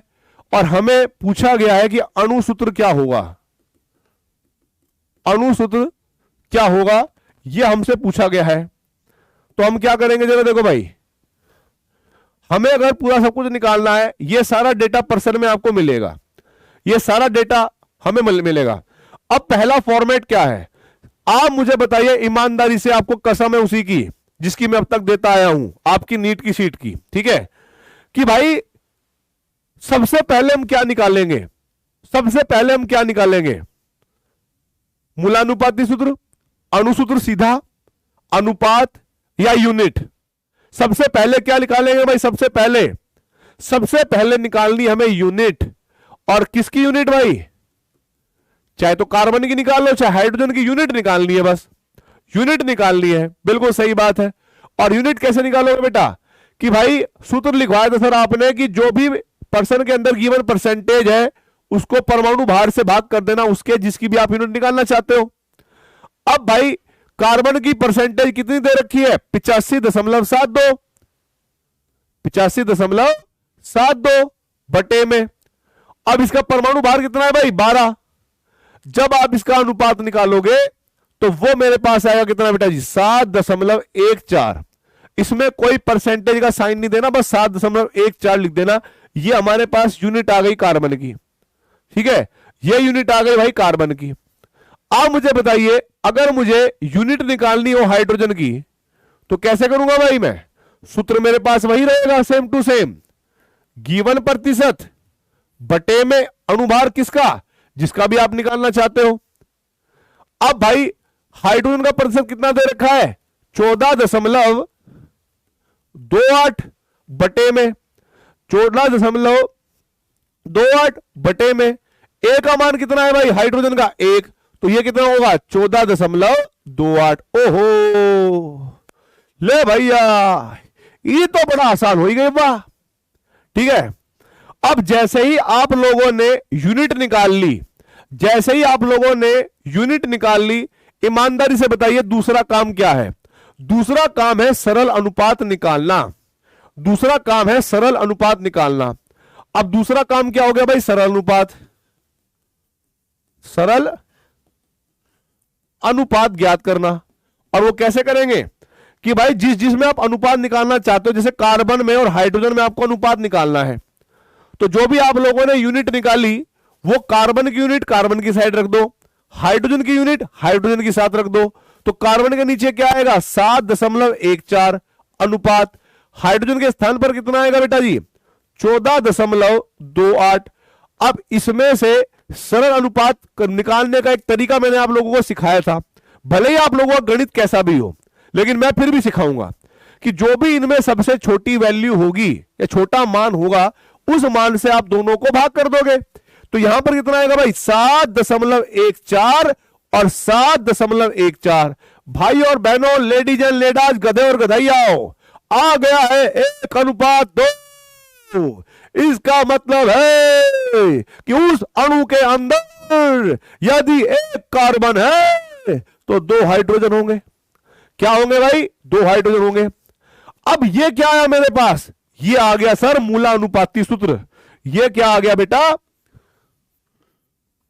मूलानुपाती सूत्र। ठीक है, ये बात भी ठीक हुई गवाह। अब देखो भाई, जब आपका मूलानुपाती सूत्र आ गया तो यहां से आप मूलानुपाती सूत्र बाहर निकालोगे। क्या निकालोगे भाई, इसके बाद यहां पर आ जाना, एम्पेरिकल फॉर्मूला मास। अब इसके अंदर एक कार्बन है तो 1 गुणा कार्बन प्लस 2 गुणा हाइड्रोजन। हम लोग जानते हैं कि कार्बन का होता है भाई 12 और प्लस के 2 गुणा 1 यानी 14। अब 14 यूनिफाइड क्या आया है, अणुसूत्र नहीं मूलानुपाती सूत्र आया है, सूत्र बाहर आया है।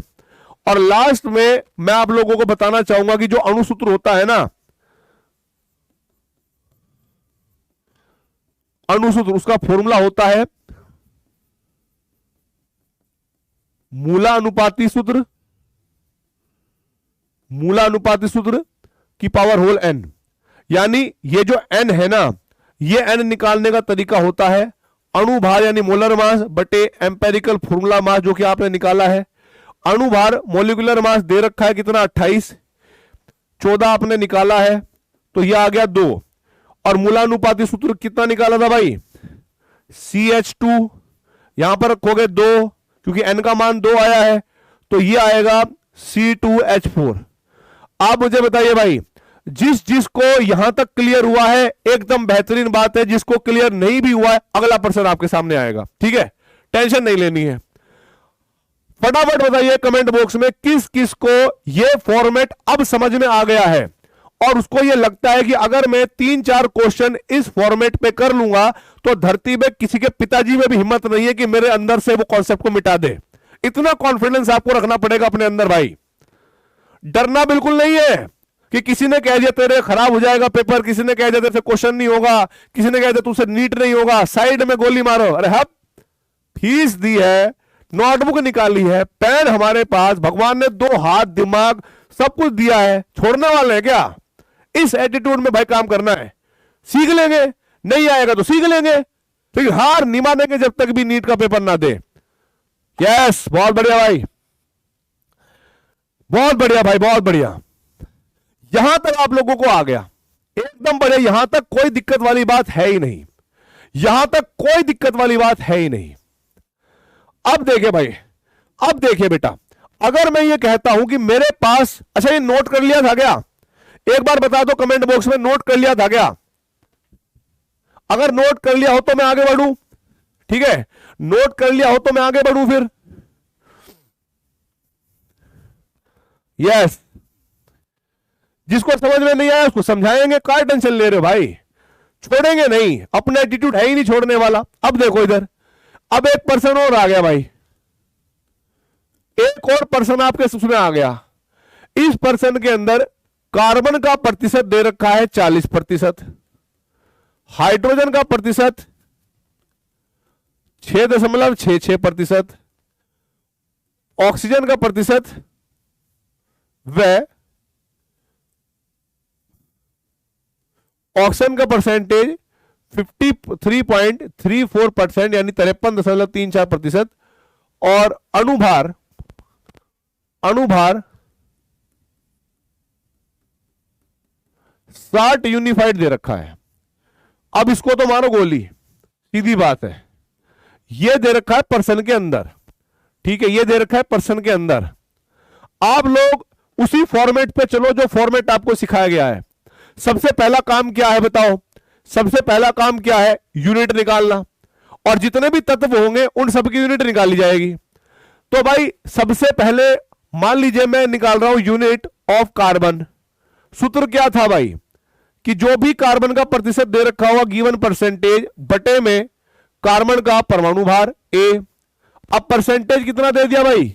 40 बटे में ए, परमाणु भार कितना होता है? 12। तो इसकी यूनिट कितनी हो जाएगी? 3.33।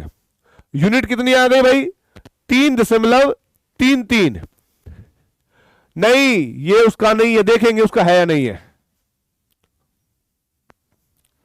3.33 एकदम करेक्ट। ये ग्लूकोज का नहीं है भाई, वह गधे हो क्या? ग्लूकोज का है, किसका है वो बात में। ग्लूकोज का अणुभार 60 होता है, गधे कहीं के। अब देखो भाई, दूसरा नंबर होगा यूनिट हाइड्रोजन की निकालना। तो गिवन परसेंटेज क्या होगा भाई? जो भी दे रखा होगा बटे हाइड्रोजन का परमाणु भार। अब परसेंटेज दे रखा है 6.66, परमाणु भार होता है 1, तो ये आएगा 6.66। गलती से भी ऐसे मत कर देना कि 100 में से माइनस कर दो, कभी वो परसेंटेज में होता था, यूनिट में नहीं होता है। यूनिट में हर तत्व का यूनिट आपको निकालना पड़ेगा। तो यूनिट किसकी निकाली भाई आपने? ऑक्सीजन की। तो आपका सूत्र वही रहेगा, गिवन परसेंटेज ऑक्सीजन के और उसका परमाणु भार। ये हमें दे रखा है कितना भाई? 53.34 और 16 तिया 48, और भाई 5 बचेंगे कैरी के। तो ऑलमोस्ट ये भी हमारे पास 3.33 ही आएगा। जब आप लोगों ने यूनिट निकाल दी, तो भाई अब हमारे पास आएगा मूलानुपाती सूत्र निकालना या सरल अनुपात निकालना। सरल अनुपात ज्ञात करना। तो हम कार्बन की यूनिट, हाइड्रोजन की यूनिट और ऑक्सीजन की यूनिट ऐसे रख देंगे। अब कार्बन तो था भाई 3.33 अनुपात 6.66 अनुपात 3.33। यहां से मैंने एक नियम बताया था भाई कि जो भी सबसे छोटा होगा मान, उस मान से सबको भाग कर दो। तो मैंने कहा कि भाई 3.33 और 3.33। जब आप इसको देखोगे तो आएगा 1:2:1। यानी यदि उस कंपाउंड के अंदर, उस यौगिक के अंदर एक कार्बन है तो 2 हाइड्रोजन होंगे और 1 ऑक्सीजन होगा। और ये मेरे पास क्या आ गया? मूला अनुपाती सूत्र। ये क्या आ गया बेटा मेरे पास? मूला अनुपाती सूत्र आ गया बेटा ये। अब मूला अनुपाती सूत्र से क्या होगा? मूला अनुपाती सूत्र बाहर निकल जाएगा। ओहो, ये बात तो बताई नहीं थी हमें। मूला अनुपाती सूत्र बाहर, यानी इसको EFM कहेंगे भाई। और ये हमारे पास आएगा 30 यूनिफाइड, चाहे निकाल लेना।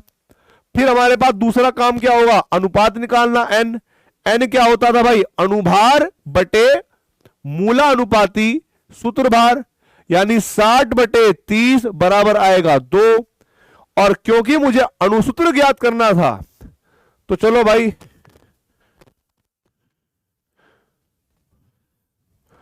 अणुसूत्र का क्या दिया था भाई मैंने? फॉर्मूला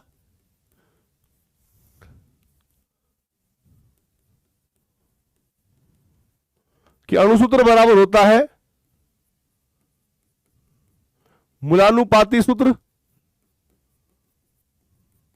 का N, यानी CH2O, और बाहर जब आप 2 करोगे तो बराबर आएगा C2H4O2। बताइए भाई किस किस का ये बिल्कुल करेक्ट है?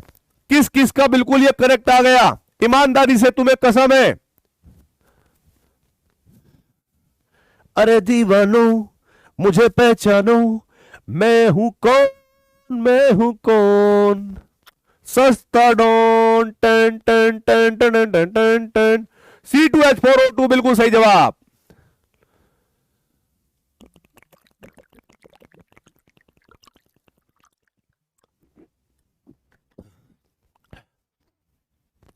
एकदम करेक्ट, एकदम करेक्ट। ओहो सर, ये तो मेरा भी करेक्ट आ गया सर। ओहो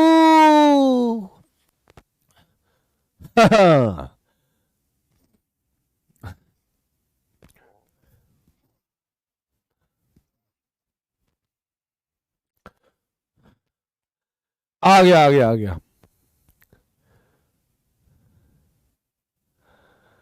एक बार क्या हो रहा है, एक स्पैमर है, मैं उसको स्पैमर को स्टार्टिंग से देख रहा हूं, उससे कुछ भी पूछो कैसे समझ नहीं आया, समझ नहीं आया। अगर मैं अभी आपसे पूछूं ना कि बेटा आपके फादर का नाम क्या है, तो सारे बच्चे अपने फादर का नाम लिख देंगे, वो अभी भी यही कहेगा देख के उसको समझ नहीं आया, समझ नहीं आया, क्योंकि वो क्या है, स्पैमर बोट है।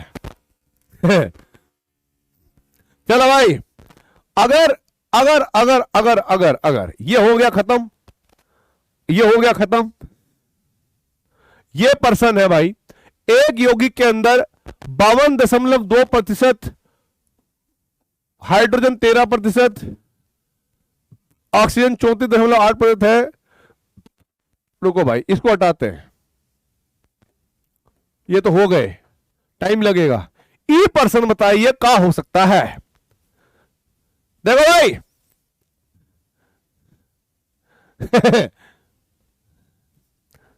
आगे देखो भाई, इधर देखो, एक हाइड्रोकार्बन में 80% कार्बन है, यौगिक का वाष्प घनत्व कितना, वो सॉरी, यौगिक का वाष्प घनत्व 30 है। तो बेटा देखो, एक बात बताना चाहता हूं मैं, वाष्प घनत्व जो है कुछ और नहीं होता, वाष्प घनत्व जो होता है वो अणुभार बटे 2 होता है। तो अगर किसी पर्सन में वाष्प घनत्व दे रखा हो अणुभार की जगह पर, ठीक है, अणुभार की जगह पर वाष्प घनत्व दे रखा हो, तो वो इनडायरेक्ट तरीके से अणुभार ही दे रखा होता है। तो आप इसका अणुभार ही मान के चलोगे कि जब वाष्प घनत्व 30 है, ठीक है, बराबर अणुभार ऐसे रखोगे। आप लोगों ने 11वीं में पढ़ा होगा ये, अणुभार बटे में 2, तो भाई यहां से जो अणुभार निकालोगे आप, वो आएगा हमारे पास 60। बस अब ये सोचो कि भाई, ठीक है, एक हाइड्रो, हाँ, जैसे ही मैंने कहा ना कि तुम्हारे पिताजी का क्या नाम है, अब वो कह रहा है सर अब समझ में आ गया, कोई दिक्कत नहीं है। बेटा अच्छे अच्छे ठीक हो जाते हैं यहां पे आके, बहुत बढ़िया भाई। अब देखो, एक हाइड्रोकार्बन में 80% कार्बन है, हाइड्रोकार्बन का मतलब है ऐसा यौगिक जिसमें हाइड्रोजन में कार्बन हो। अब भाई कार्बन इतना है, तो हाइड्रोजन अगर नहीं भी दे रखा तो हाइड्रोजन को मान लेना है कि हाइड्रोजन का प्रतिशत कुछ और नहीं 20% है, कुछ और नहीं 20% है, बस बात खत्म हो गई। यस, तो भाई सबसे पहले आप क्या निकालोगे भाई, यूनिट निकाल लो। अब आप निकालोगे सबसे पहले यूनिट किसकी, हाइड्रोजन की निकाल लो। तो वो कितनी हो जाएगी भाई, जो भी गिवन परसेंटेज है, गिवन परसेंटेज बटे में परमाणु भार हाइड्रोजन का, तो हो जाएगा भाई 20/1 बराबर 20। फिर आप निकालोगे किसकी भाई, यूनिट कार्बन की निकाल लेना। तो भाई सूत्र लगेगा, दिया गया प्रतिशत बटे में परमाणु भार, वो कितना था भाई 80/12, और 12 छंग कितना हो गया भाई, 12 छंग 72 होता है, 8 बचते हैं, तो 6.66 कुछ ऐसा चलेगा ये, है ना, 6.66 चलेगा भाई।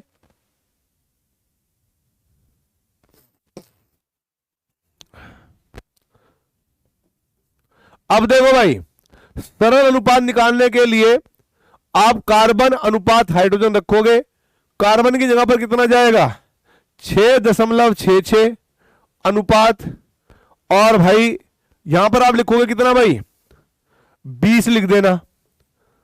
तो भाई बाकी आप लोग समझदार तो हो ही यार, इसकी जो सबसे छोटी वैल्यू है उससे भाग कर देना, ठीक है। 1/3 आएगा ये, 1:3, 1:3 आएगा बेटा देखो, क्योंकि अगर आप यहां पर 6 से 6.66 से भाग करोगे, 6.66, तो यहां पर आएगा 1 और यहां पर आएगा अनुपात 3, यानी फॉर्मूला बनेगा आपका मूलानुपाती सूत्र CS3, ठीक है। क्या बन जाएगा? CS3। और भाई यहां से आप क्या निकालोगे? यहां से निकालोगे आप एम्पेरिकल फॉर्मूला मास, 1 गुणा कार्बन प्लस के 3 गुणा हाइड्रोजन, यानी यह आएगा 15 यूनिफाइड। तो एन का मान कितना आएगा भाई? एन का मान जगह नहीं मिल रही मुझे, एन का मान आएगा अणुभार बटे एम्पेरिकल फॉर्मूला मास, यानी 60/15, एन का मान आएगा 4। और भाई यह आंसर होना चाहिए C4H12। करेक्ट आंसर आएगा सी। 1:3 है ना ये, 1:3। तो यहां से एम्पेरिकल फॉर्मूला मास आ गया 15, अणुभार हमने कितना निकाला था बेटा? 60। तो 60/15 का अनुपात कितना हो गया? 4। अब हमें सूत्र तो पता ही है ना भाई, अणुसूत्र। अणुसूत्र का फॉर्मूला क्या था बेटा? अणुसूत्र बराबर होता है मूलानुपाती सूत्र और यहां पर n। अब क्योंकि ये हमारे पास कितना था? CS3 और ये 4, तो C4H12 हुआ ना। करेक्ट आंसर C4 छोटा बाहुबली। हाँ,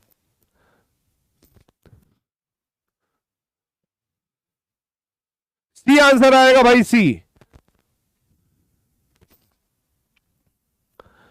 बताइए कॉन्सेप्ट क्लियर हुआ कि नहीं हुआ? हेलो भाई और बहनों, मेरे को जल्दी से बता दो कि आप लोगों का ये कॉन्सेप्ट क्लियर हुआ या नहीं हुआ। बहुत बढ़िया, बहुत बढ़िया।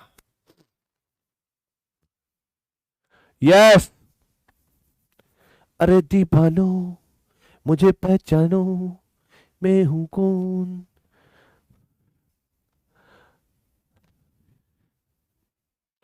अब देखो भाई, ये क्वेश्चन के बारे में ससुरा हम कछो ना बता पाएंगे।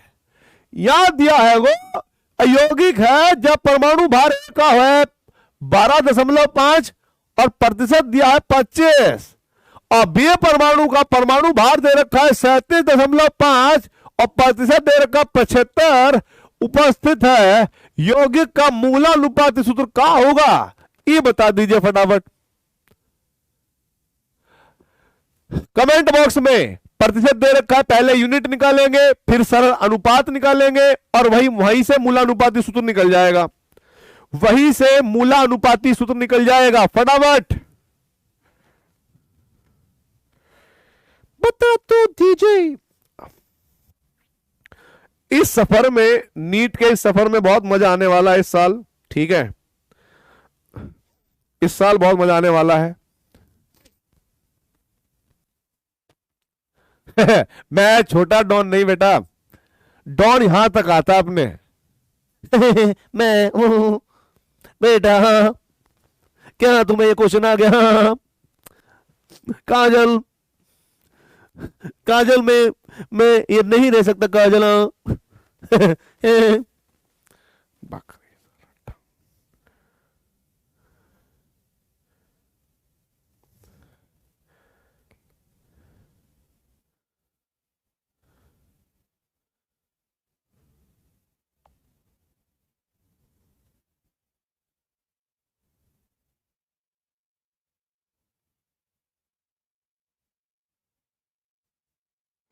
करो भाई फटाफट।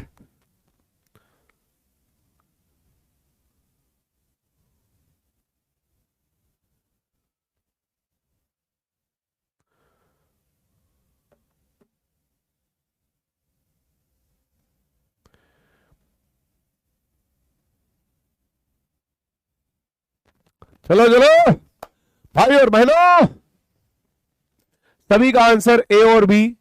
ए ए ए ए ए ए ए ए ए सही में सही आ गया। अरे ऐसा मत करो यार, आप लोगों ने करा हो ऐसे करके।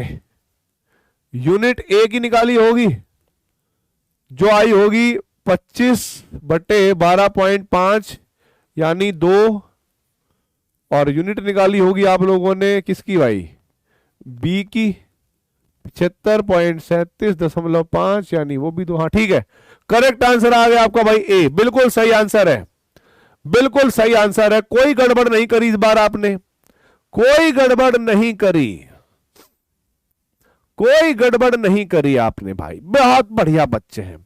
ऐसे बच्चे धरती पर कभी कभी ही होते हैं जो इस साल जो है यकीन बैच में आए हैं। इनका मन है अगला क्वेश्चन करने का, नहीं, इनका मन अगला क्वेश्चन करने का नहीं है, इनका मन है कुछ नया सीखने का। देखो चेंज हो गया मैं, क्योंकि अब क्वेश्चन दूसरे टॉपिक के हैं। चलो भाई, आप लोगों ने जो है अभी तक क्या निकाला है, अणुभार ज्ञात करना, ठीक है। आपने क्या निकाला है, अणुभार ज्ञात करना, प्रतिशत संघटन ज्ञात करना, प्रतिशत संघटन से मूलानुपाती सूत्र कैसे निकालते हैं, अणु सूत्र कैसे निकालते हैं। एक बार सब लोग ईमानदारी से मुझे कमेंट बॉक्स में बता दीजिए क्रिस्टल क्लियर है कि नहीं, क्रिस्टल क्लियर है या नहीं, जल्दी से जनता बताएगी, फिर मैं अगले टॉपिक की तरफ बढ़ूंगा। जल्दी से, क्या यहां तक पढ़ाया गया सभी चीज आपकी आत्मा के अंदर घुस गई, क्या भूल पाएंगे उसको, नहीं। कमेंट बॉक्स में बताइए क्रिस्टल क्लियर है या नहीं। अब देखो भाई, अब देखो भाई,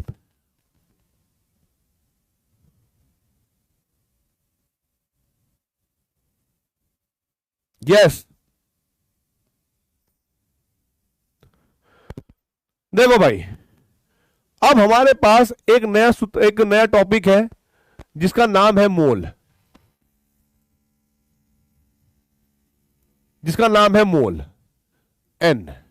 मोल कुछ और नहीं है, मोल कुछ भी नहीं है, ठीक है, मोल कुछ भी नहीं है। मोल एक छोटी सी बात क्या है, परिभाषा की बात करें, परिभाषा की बात करें तो मोल पदार्थ की एक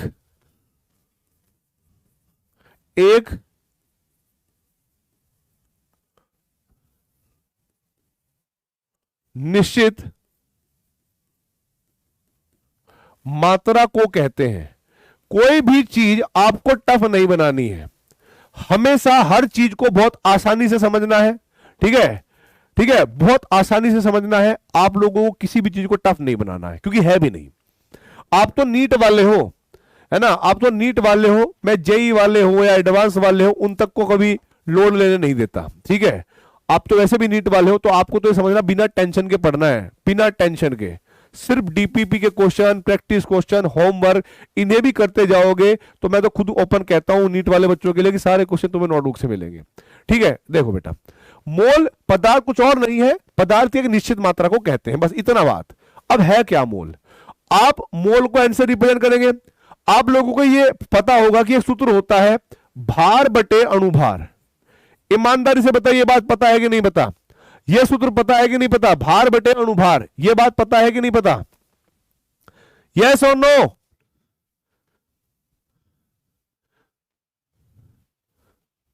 मोल पदार्थ की एक निश्चित मात्रा को कहते हैं, क्लियर बात। और यह सूत्र पता है कि भार बटे अणुभार, यह भी पता है। और भार बटे कहीं कहीं पर हम मोलिकुलर मास या मोलर मास की जरूरत करते हैं, कई जगह पर हम ए का प्रयोग करते हैं, परमाणु भार। वास्तव में अंतर यह होता है कि अगर कोई पदार्थ हमें अणु दे रखा है तो हम यहां पर उसका मोलर मास, मोलिकुलर मास वाला टर्म लेते हैं, और परमाणु भार जब तब लेते हैं जब वो एलिमेंट हो, तत्व हो, ठीक है। आप लोगों ने सूत्र और पढ़ा होगा, एन बटे एन ए। एन होता है कणों की संख्या, एन ए होता है अवगाद्रो नियतांक, ठीक है। एन ए क्या होता है भाई,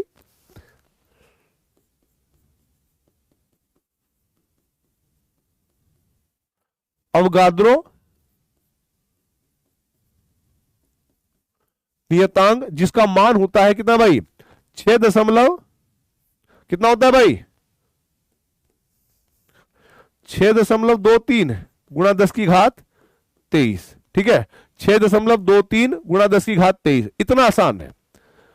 अब भाई यही बात पता लग गई। किसी किसी को यह सूत्र पता होगा, मोलरता बराबर होता है मोल बटे आयतन, होता है कि नहीं होता बेटा। अगर मैं इसकी ब्रज गुणा करूं तो देखो, ब्रज गुणा करने पर मोल किसके बराबर हो जाएगा, एम और वी के बराबर। तो कहीं ना कहीं मोल का सूत्र एम और वी भी आया कि नहीं आया, एम का सूत्र एम और वी आया कि नहीं आया बेटा।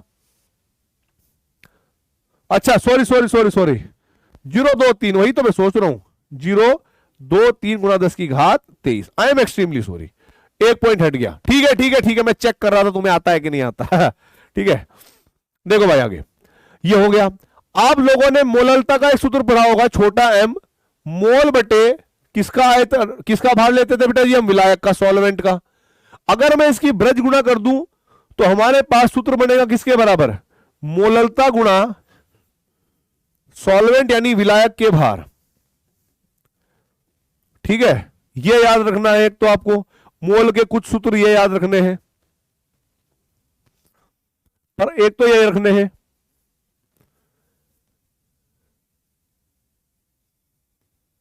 हो गया, ये बात पता लग गई भाई आप लोगों को, तो बहुत आसान बात है।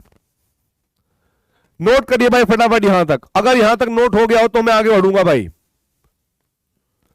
यहां समझना है, करना तो बहुत दूर की बात है, यहां समझना है, करना बहुत दूर की बात है।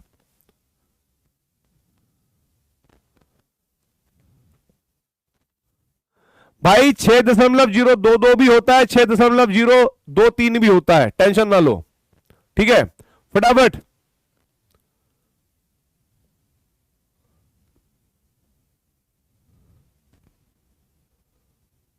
हो गया। ठीक है, अब जरा देखो एक चीज और देखना यहां पर, एक चीज और देखना आप यहां पर। एक होती है परमाणुकता,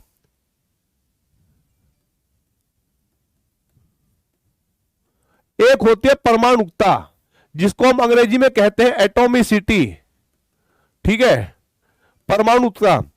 अब जैसे मैंने एक सूत्र लिखा है C2H5OH, C2H5OH, तो परमाणुकता क्या होती है, सरल समीकरण का निर्माण करती है। क्या करती है, सरल समीकरण का निर्माण करती है। और फिर उसके बाद पे बाकी जो भी क्वेश्चन के अंदर दे रखा होगा वो हमें आगे पढ़ाया जाएगा। आप मुझे बताइए, अगर मैं लिखूं कि भाई इसका एक अणु ले रहा हूं, मैं क्या ले रहा हूं, इसका एक अणु, तो मैं क्या कह सकता हूं कि एक अणु की एक C2H5OH के, या कहूंगा C2H5OH के एक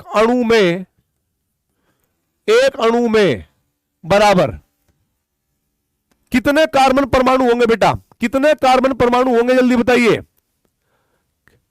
अरे रिप्लाई तो करेंगे बेटा, आपको पहले समीकरण बनानी सिखा दें ताकि आप लोगों का मोल कॉन्सेप्ट खराब ना हो। बताइए क्या होगा बेटा,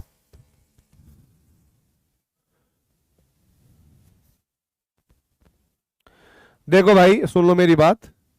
आधे बच्चों को यह लग रहा है कि यहां पर इसका मान जो है 6.022 गुणा 10 की घात 23 ऐसे होता है। ये भी करेक्ट है और ये भी करेक्ट है। किसी किसी क्वेश्चन में, नीट के में, पीवाईक्यू में ही आप देखोगे कहीं पर ये दे रखा है, कहीं पर ये दे रखा है। फालतू में कंफ्यूज मत हो जाना, नहीं तो यहीं से मुक्का मारूंगा खींच के, गधे कहीं के। दो क्या लिख दिया मैंने,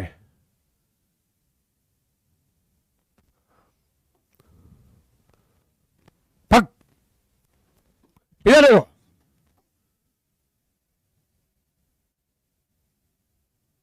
दो आंसर आ गया। अच्छा, दो आ गया, हम कहेंगे दो कार्बन परमाणु।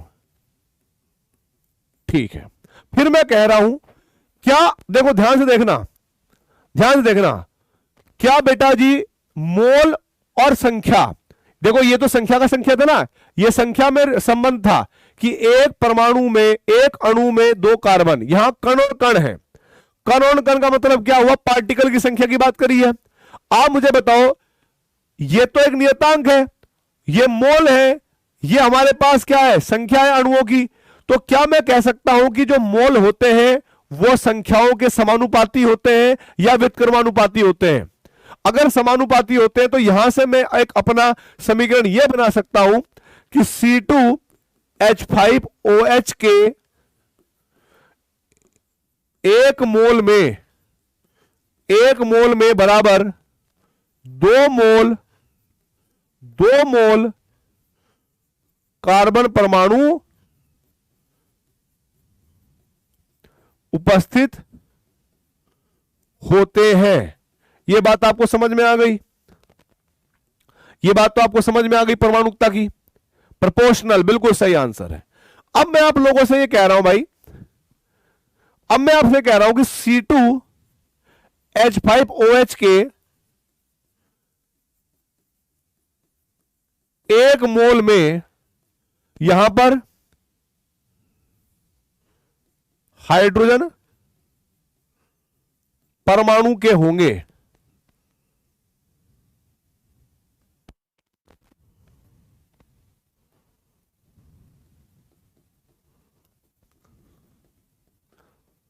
जल्दी से बताइए क्या होगा बेटा?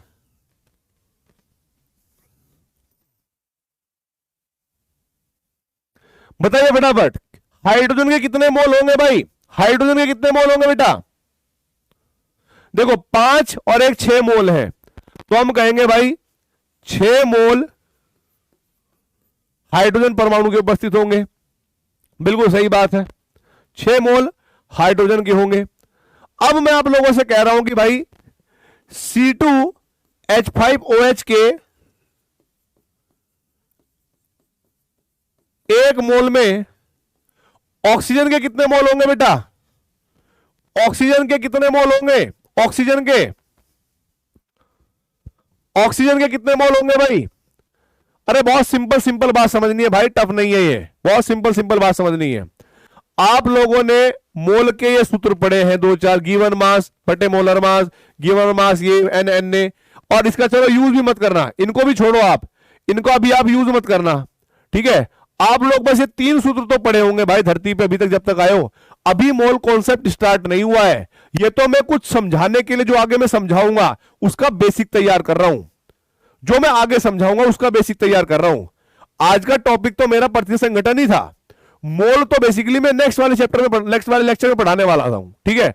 लेकिन उसका बेसिक तैयार कर रहा हूं ताकि आने वाला लेक्चर पूरा समझ में आए आपको, ठीक है?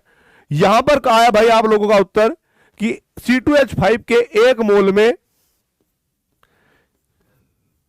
1 मोल ऑक्सीजन परमाणु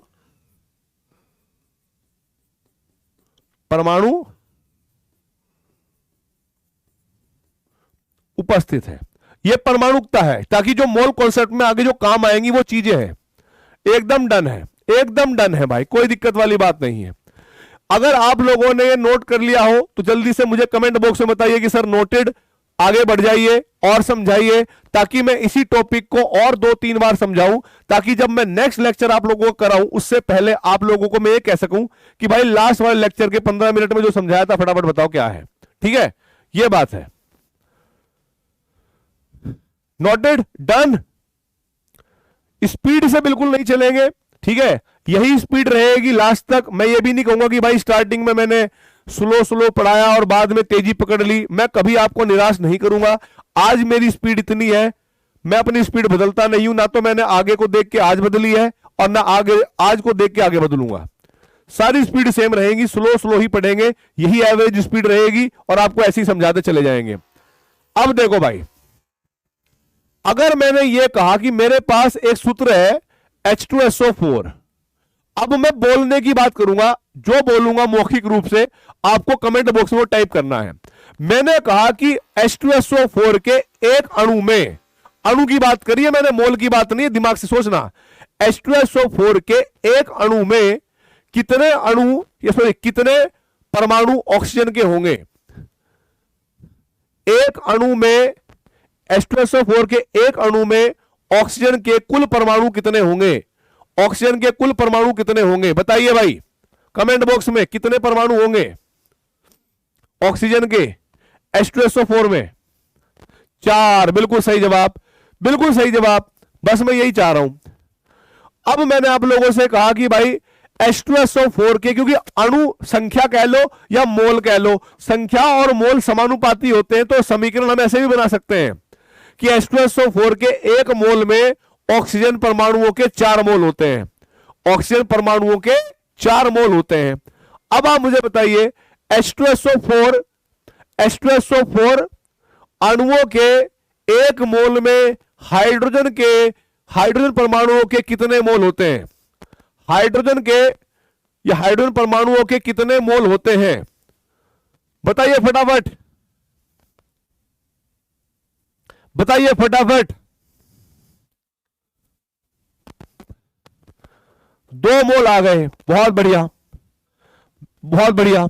अब मैंने कहा कि भाई मेरे पास है Na2SO4.6H2O, ऐसे लिखा मैंने, 6H2SO4 ऐसे लिख दिया, Na2SO4.6H2O SO4।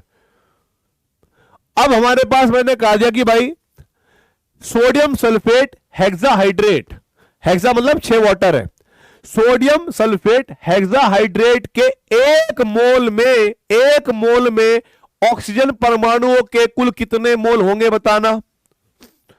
Na2SO4.6H2O के एक मोल में ऑक्सीजन परमाणुओं के कुल कितने मोल होंगे यह बताना है।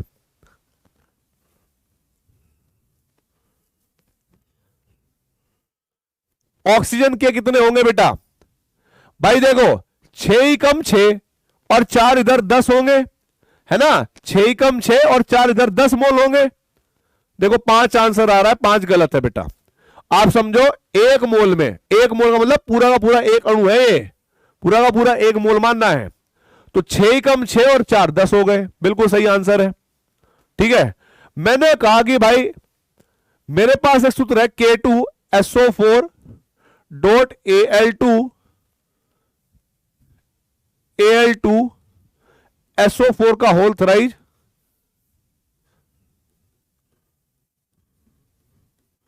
.24H2O।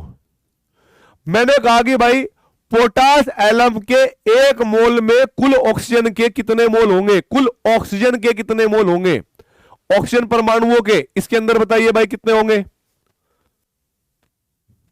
कमेंट बॉक्स में।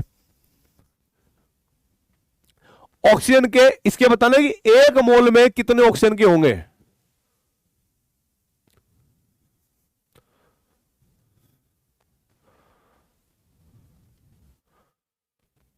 देखो 4, 12 और 24, ठीक है,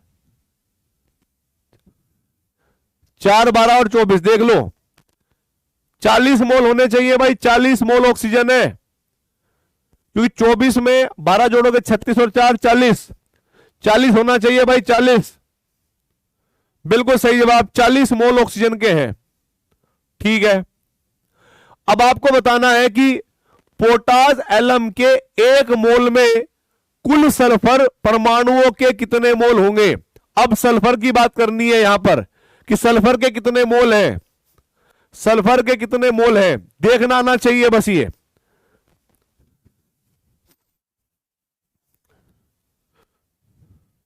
सल्फर के आप कहोगे एक यहां पर है सर, और 3 ही कम 3 यानी 4 मोल, 4 मोल सल्फर होगा भाई, 4 मोल सल्फर होगा, 4 मोल सल्फर होगा।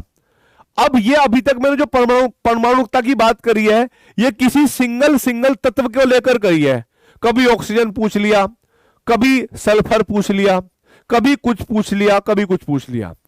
अब मैं आपको एक और बात बताना चाहता हूं, H2SO4 के एक मोल में, H2SO4 के एक मोल में कुल परमाणुओं के कितने मोल होंगे, कुल परमाणु, सारे अणु, सारे जितने भी तत्व होंगे सबके परमाणुओं के मोल बताने हैं, कुल परमाणुओं के कितने मोल होंगे।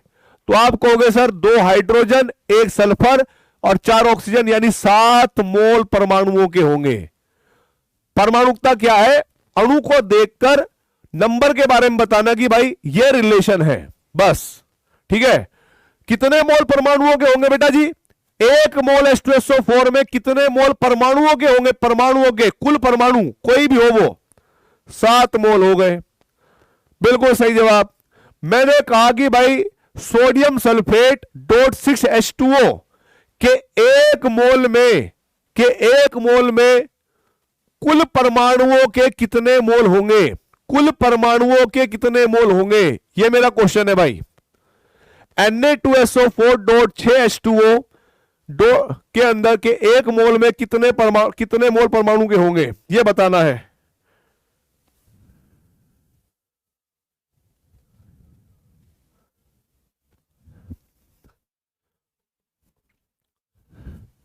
ठीक है, एकदम ठीक। 2 सोडियम 3, ठीक है, 2 3 7 और भाई 18, 3 6 18 मल्टीप्लाई करोगे ना 25 हो जाएंगे। बिल्कुल सही जवाब, 25 मोल हो गए। 25 मोल बिल्कुल करेक्ट है। मेरी बात समझो, कल से मोल कॉन्सेप्ट शुरू होगा जो नेक्स्ट वाली क्लास होगी, और मोल कॉन्सेप्ट का एक सिंगल क्वेश्चन ऐसा नहीं होगा जो आपसे ना हो। हर एक क्वेश्चन आप करोगे, हर एक क्वेश्चन, ये मेरी गारंटेड है बात है। ठीक है, तो भाई आज के लेक्चर में मेन हमारा प्रतिष्ठा संगठन था, उसमें आप लोगों को क्वेश्चन आ गए बनाने। ठीक है, काम करना आ गया, पढ़ाना आ गया। अब भाई 2 लाइनें आप लोगों के लिए हैं, वो 2 लाइनें समझिएगा। हिम्मत मत खोना, अभी बहुत आगे जाना है। हिम्मत मत खोना, अभी बहुत आगे जाना है। जिन्होंने कहा था तेरे बस का नहीं है, उनको अभी और करके दिखाना है। हिम्मत मत खोना, अभी बहुत आगे जाना है। जिन्होंने कहा था तेरे बस का नहीं है, उन्हें भी करके दिखाना है। तो आई होप आज का लेक्चर आप लोगों को समझ में आया होगा। हम नेक्स्ट वाले लेक्चर में मिलेंगे, ठीक है, और सेम टू सेम इसी फॉर्मेट से नीट के पेपर तक हम इसी जोश के साथ बढ़ेंगे। अपना जोश कम होते नहीं देखना है, ठीक है। आपको डीपीपी मिलेगी, उसके क्वेश्चन आपको करने हैं। तो ऑल द वेरी बेस्ट। जय हिंद, जय भारत।